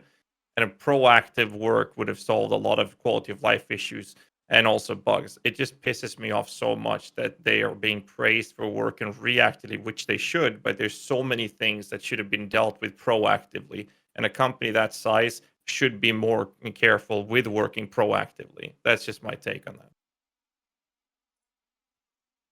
You're gonna buy stash tabs. It all Of makes course sense I am. that way. It's gonna make sense. I think it's more of a matter of like design philosophy than it is of like reacting and to feedback and all that stuff. Like, I'm pretty sure they were well aware that a lot of people will be unhappy with the amount of stash that we have. And okay, now we have, like, you know, Krip's argument, they're gonna use that to sell stash, which may happen. Well, they can't But- give you no stash tabs. You got to get a shareware version to see how the base works. And then when they get the good ones with like the extra slots and the search function, then you'll know how that will work. So when you buy it, you know what you're getting. Yes, exactly. Yeah, but realistically, I think they intentionally, like, without like the, you know, this idea of like adding more stash through any means, through paid or not or whatever, I think they intentionally just made it very small because this is how they wanted the game to be played. I think this is like just how they envisioned it, you know, kind of like this. You make a character, you level it, you have like X amount of like items that you could potentially keep. You don't really like respec. You know, like they have like so many traces of this philosophy that you can find, you know, all throughout the game. I think that this is probably just the most reasonable explanation, at least for me. That it's just like a design choice, you know, having double stash space. And now they are in fact reacting, and or like maybe will be reacting and giving us more because they realize that too many people don't like it. I think it's even simpler than all that. I think Blizzard just hates us, and that's it. Yes. That's it. You might have a point there because they want to sell this game to casual player base. They don't want the ARPG veteran and no life degens to burst through the game and trash on it when it comes to quality of life issues. And so you might have a point. True. Yeah. So how do they get rid of us? The easiest, I guess. Like Take away a stash tab in season 1 and buff Bone Spear. yeah. Well, actually, the easiest way would be to make it pay to win, but Yeah, then we're all They going had really a fast. mortal in front of the D4 stream. They're trying to That's integrate that best they can. that's You're fair. playing the wrong game if you think you're free to playing your way through. If in some minuscule chance there are no paid features, that first expansion is coming soon and it's costing as much as it can. I mean, how $20 soon are we extra to talking? have I mean, early access as well. Don't forget that part. Gotta make a product out of Quadruple thin tier. air. And collector's edition that doesn't include the game. This might be like a big loser take on my end, but obviously I'm completely against pay to win. But a full-fledged expansion that brings a lot new to the game, a lot more of the end game, and expands it fully, I would pay for that. I don't have a problem paying for that. But pay to win, completely against my religion. I don't think this is a loser take at all. I mean, this is like expected, right? We are expecting expansions that, maybe bring classes, maybe bring like new continent or, major rework of a lot of systems. I mean, this is like how it goes. It's just like Would stash tabs be pay to win more than 4? Would that be pay to win, Rex? Ooh, wow. Plain ones, like super pleb version, exactly the ones that we got. And they're super expensive. They're like $80 per. That pay to win. 80. Well, if they're Hypothetical. $80, I would never pay for that. That would be $80 per. I would say that Yeah. that's pay to win. But if they're like 10, it's not. See, here's the problem. Like that's like the gray line. Let me just answer that. Let me just answer the question about what I would do. If they offered me, like, I shouldn't say this and everyone's gonna hate me. If they offered me stash tabs for $10 a piece, I would buy them. If they offered me stash tabs for $80 a piece, I would not buy them and I would join the masses with pitchforks. Some people would be very upset to hear that, but that's just the reality of it. I'd pay $10 if you'd give me another stash tab because I got 5 100s and I have like 5 mules and I literally can't do anything. I can't even play the game anymore. Okay, I have another level. Rex doesn't log in anymore, like he I have can't. another level. Yeah, I just can't log in for you, anymore. Rex. I'm putting you on the spot. Okay. Okay. All right. So some mobile games, they have like some special edition, like one-time like super skin, and this skin gives like a small amount of stats. And in one case that I know for sure, the skin costs like $1,000. So now back to the question: what if the extra stash tab costs $1,000 for one stash tab, the same as we have?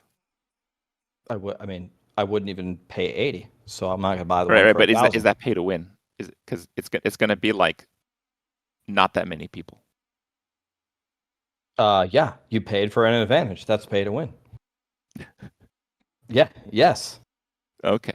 Some guy paid $1,000 and he can have 6 100s and I can only have 5.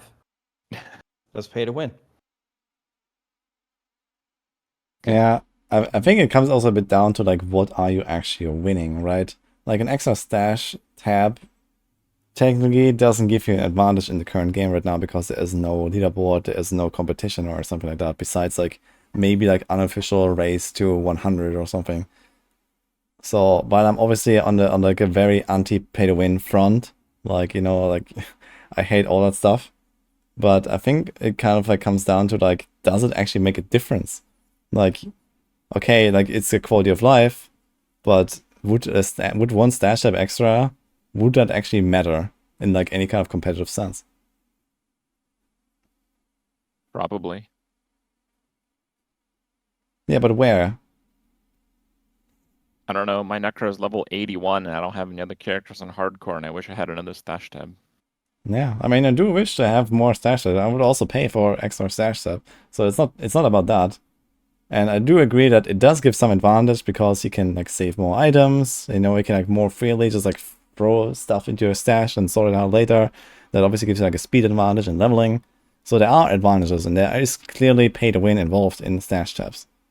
But I think that, you know, if you have other examples of like, you know, what kind of quality of life features will these stash tabs have, or like, you know, even character slots, like, you know, technically it can break anything down to like some kind of advantage that someone has over someone who doesn't, right? But yeah, the question is like, how impactful is that really? I mean, if you want a KEKW example, when we were farming for the Shakos and Helltide, after you got done opening the limited number of Helm chests, which are very cheap, I logged over to my other. I have 100 Barb and I have 100 Sorcerer. I was born for this moment. You know how many Helm chests I opened? More than anybody else, and I didn't get a Shako. So having both of them actually gave me a huge advantage. True, I guess there's like that. Yeah, I think generally it would be the best to just like not sell slots and stashes, right? And you just unlock them for people, like either through gameplay, through season journey, through whatever, right? Like in D3 that has worked really well, I think. And the only way to get like more stash was like by buying the Necromancer pack that, well, you were kind of like expected to have, I guess, as like someone who blasts the game. But you get like +2 stash tabs there and +2 character slots, and that was it, right? That was good. Buying the Necromancer to get a stash tab. That's I mean, good. some people did that for just the slots, I guess, and for the, but yeah, but in general, you also got the Necromancer, right? And that was kind of like a mini expansion, I guess, on the game that, you know, like now you can play the Necromancer, right? And you can actually like, you know, at some point you might want to play it, or you might want to play like a meta build that has a Necro or whatever, right? So for people who care about efficiency and like leaderboards and stuff, they would have Necro, I guess, eventually because of that. So it was like a one-time thing, right? It's not like, if you're talking about pay to win, it's also like important that it's like a one and done thing, I guess. Like, you know, there's like only this one thing you can buy, for example, this Necromancer pack. You pay like $10 or whatever it was, $20, and that's it, right? So it's like the maximum, right? It's not like where you can like infinitely sink your money to get an advantage, and then you do it again next season and again next season and something like that, right? So this is also like an important distinction to make, I guess. If it's like a one and done deal, it's like much easier to, yeah, like not feel bad about it, I guess, so to say. I also want to bring up the fact that in Diablo 2, we also didn't have enough stash space, especially in Classic. But there's one very key difference here. Before you hovered your mouse over the items, they goddamn look different. You kind of know what each one of them was, or most of them anyway. Like uniques, like they looked very different than one another, especially. And even though there were so many uniques in like Diablo 4, you could just like log in a mule and just like, oh yeah, this item, bam, done. It's crazy how inefficient the inventory system as a whole is in D4. I'm actually surprised they launched with it. So yeah, so as somebody that has a stash tab full of perfect powers, literally completely full, and mules full of them, imagine you get your sorcerer to 80 and you find a really good pair of pants. You're like, all right, perfect.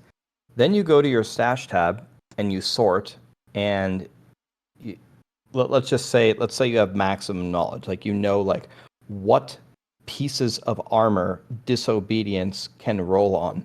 I'm now mousing over pant, you know, a chest, looking for all of them. And then on top of it is like a separate issue, but if you found any of them at a higher level than your sorcerer, if you finally found the 50% disobedience and it's required level 94, if you're dumb enough to extract the aspect and put it on your pants, you finally, after searching forever, found the right power, imprinted it, and now you can't even use your pants because now they're required level 94. That literally bricked. I literally made that mistake like 3 times because I'm dumb. So it's like, took me forever to find the power, and when I finally did it, I bricked my character. So yeah, I agree. The entire system Makes me very angry. That's so stupid. I feel like your level of your character stops at 50, then it's Paragon. Why not just have the highest item level requirement be 50? I know it's easier said than done, but I feel like that would be the easiest way to solve alts and whatnot. But it really feels like a lot of these issues that we have with the inventory space and the aspect powers, it all just feels detrimental for anyone who wants to make an alt character. That's all it comes down to. You can make do with the slash tabs you have for one character. I think that 4 slash tabs would be sufficient for one character, at least one, maybe 2 builds at tops. But that then you're really maximizing your inventory management and stash management. But as soon as you want to make an alternative character, suddenly you have 4 stash tabs filled up without one build and not one character, and you'll play something else. You're shit out of luck. It's just so detrimental to make alternative characters, and I feel like it would be in Diablo, in Blizzard's best interest to incentivize people to play the game a lot more. And that's why I also think that adding the battle pass, even if it's the paid version to get stash tabs, would incentivize people to play it, because what they want is people to spend money. If you buy something once, you're more likely to buy again, right? And you open up the shop, be like, hey, well, I bought this, maybe I'll look into what else I can buy. They want to get that initial purchase. Once you've done that once, you're more likely to do it again. And they have ways to incentivize it. I just feel it's just weird to me that the company is counterintuitive and is making us feel it's not incentivizing us to keep playing, not just with the lack of endgame content, but just generally. Because even if you did finish your character, that everything you wanted to do, you wanted to make an alternative character, you stumble upon this plethora of issues, which is gated behind the stash tabs space and whatnot. It just feels weird to me that they're not incentivizing people to play more and more. Yeah, another thing that this system does is, not that this system really exists in the first place, but let's say that they had a robust trading system and a nice way to find people to trade with. Well, the stuff that you find leveling up to 100 has like dynamic levels of value to it because the required level is going with it all the time. The idea is probably most of the farming you would do on the lifespan of your character with how fast you get XP would be at level 100. Every item that you find is level 100. So only a level 100 can trade with you.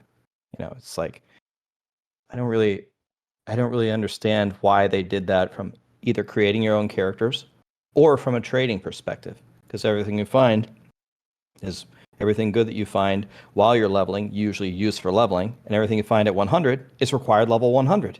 So you're only going to be trading with the even the max vendor level loot. If I you have buy a something from possible vendor at explanation. 100, it requires 100. Yes. Yeah, I have a possible explanation. I think this is made this way to prevent you from using stuff for your alts. I think they actively want to prevent you from doing that, so that every time you make an alt, you have like the same like experience of like leveling a character, getting upgrades, getting stronger. Not feeling like you kind of like cap out way too early, basically, and kind of like it keeps it more engaging. I think that's the idea. If Blizzard came on a podcast and said that was the reason, I would use my favorite tactic to go back on that. I would say, I thought you said that Diablo 4 was a game about choice.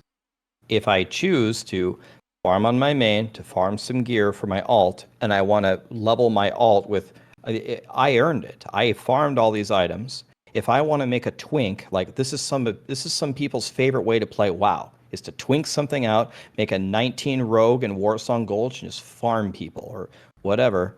If I can't use stuff for my alts, you took away one of my choices. You're forcing me to level my character fresh every time. I thought you said this was a game about choice. That's what I would say. Yeah, fair I point. actually encountered that issue myself with my 4th Necro. I didn't have stash space to have backup powers for it, so I couldn't switch into the Bloodlines I wanted to try out and play with until it was 100. And it was so frustrating. I ended up going in party play for Nightmare Dungeon resets till I hit 100, and then I could actually start playing the build. And it was such an excruciating experience.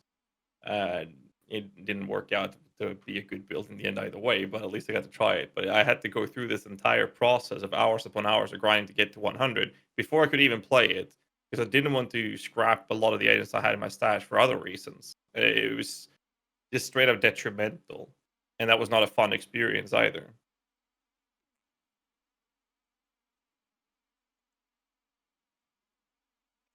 Well, the thing is that does this affect like a lot of people that are not like us? Like we're back to like this like casual versus blaster problem maybe. Like is this like a problem for other people? I think that's a little cope. I think Yeah. no one's too happy with inventory space related things. I actually think, believe it or not, a casual Yeah. player has a bigger inventory problem than us because we know what to save. Like the only reason why it would be close is because we're going to make so many characters.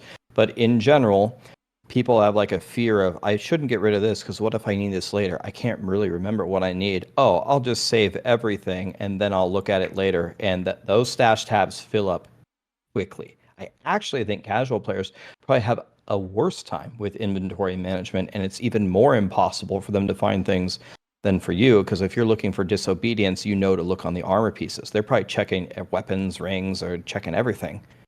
And it's not even it doesn't even appear there. Yeah, chat is like overwhelmingly saying that they have that problem as well. So I was just like kind of like being cheeky here about it. I want to see like some reactions, and it seems like Rax is definitely on point there. Well, I'm not right often, so I'll have to write that one in my diary. Okay, we have like everyone is asking about cow level. It's like maybe we can like talk about cow level. What do you guys think about the state Pretty of sure they would the have research? found it if it was something. I haven't even bothered following the thing. It I agree seems with like Krip. fan fantasy type of stuff. And you know what? If they find it, I'll just go do it. That's I'm gonna save myself the headache of figuring anything out.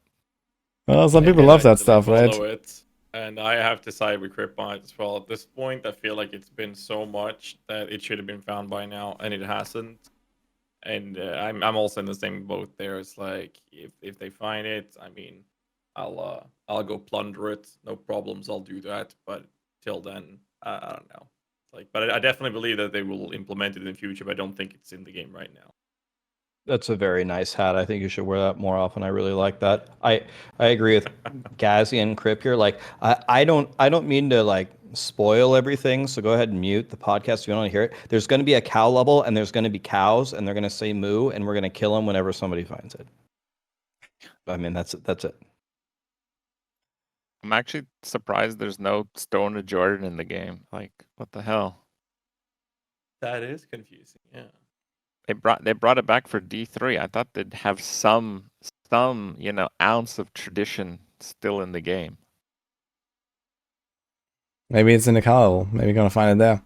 Like it's not like they made too many uniques and didn't have spaces for one. Okay, let's go the other way on that one. Well, there's no stash space at least for it. That's for sure. Yeah, especially with rings taking up the same space as chest But pieces. someone says there was an SOJ in the very first BlizzCon demo, like in 2019 or what? I feel bait and switched. Time to refund. Wow, okay, like what did it do? What did this SOJ do, guys? That'd be interesting. Did it even happen in I fact? played the first BlizzCon beta. It wasn't bad. It was mostly like getting a feel for the characters, and my take on it was like, yeah, the characters feel well, especially Druid, like shape-shifting during the attack's really good. But the one thing I really hate is like the forced cutscenes. So we kept the good gameplay part, and then we multiplied the forced cutscenes by like 100. So Krip, I have a question for you. If they introduced Stone of Jordan, do you feel that the correct rarity would be the drop rate of a shako divided by 400,000 for the next tier? I think if they introduce the Stone of Jordan, they should just make like level 100 Nightmare Sigil, just drop it as a reward.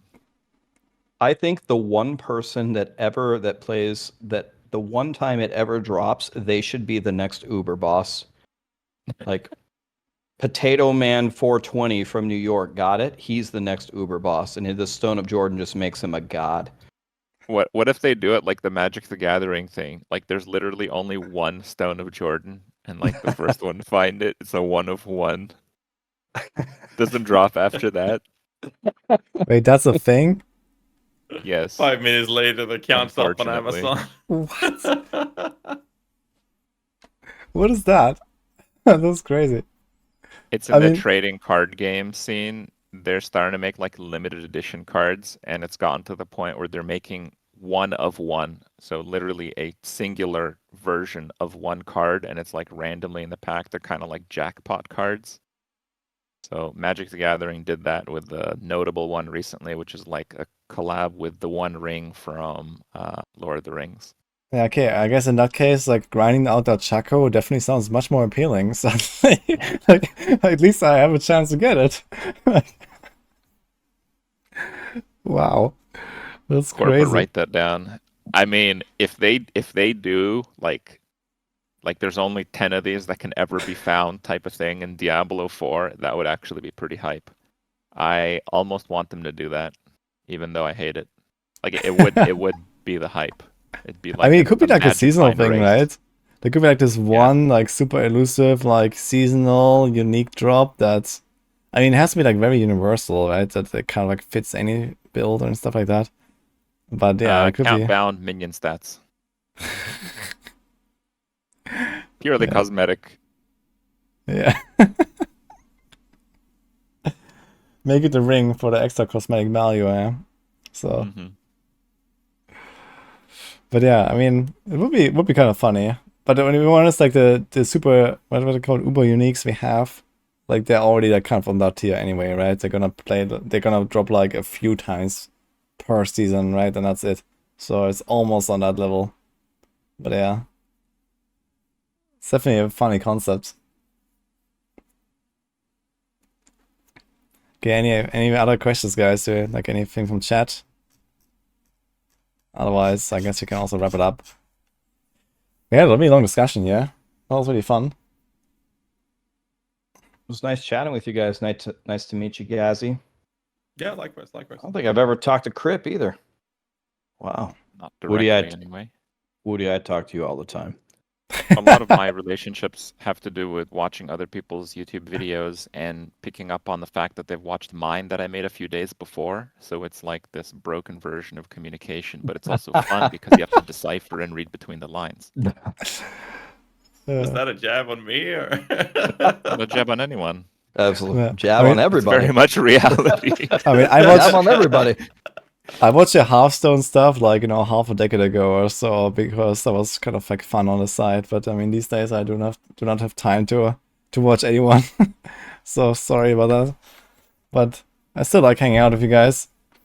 And it was a really cool discussion. So I'm quite looking forward to seeing how it all unfolds, especially with, the more controversial topics about the season stuff and the stash chefs. And well, maybe we meet again and see who was right. That'd be fun, yeah. But yeah, in any case, hope chat enjoyed it as well. I know that you guys were also streaming, I think, besides Rax. So I hope that everyone had a good time. And well, maybe we can wrap it up with just like another outro, like everyone just like saying a few words about themselves and where to find yourself. So for all the viewers and all the listeners, just so that people that enjoyed it want to check out more content. Maybe start with Kripp.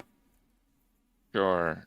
So I'm Kripp. Thank you for listening to us and me. And I am still playing Hearthstone right now. It's too good for the likes of Wudijo, but maybe for the rest of you it might be. It's a pretty fun game still. I did not play Hearthstone when I was watching it, by the way. I just enjoyed it. So just saying that. Okay, Ghazzy. Well, I'm Ghazzy TV. I pretty much only play Necromancers.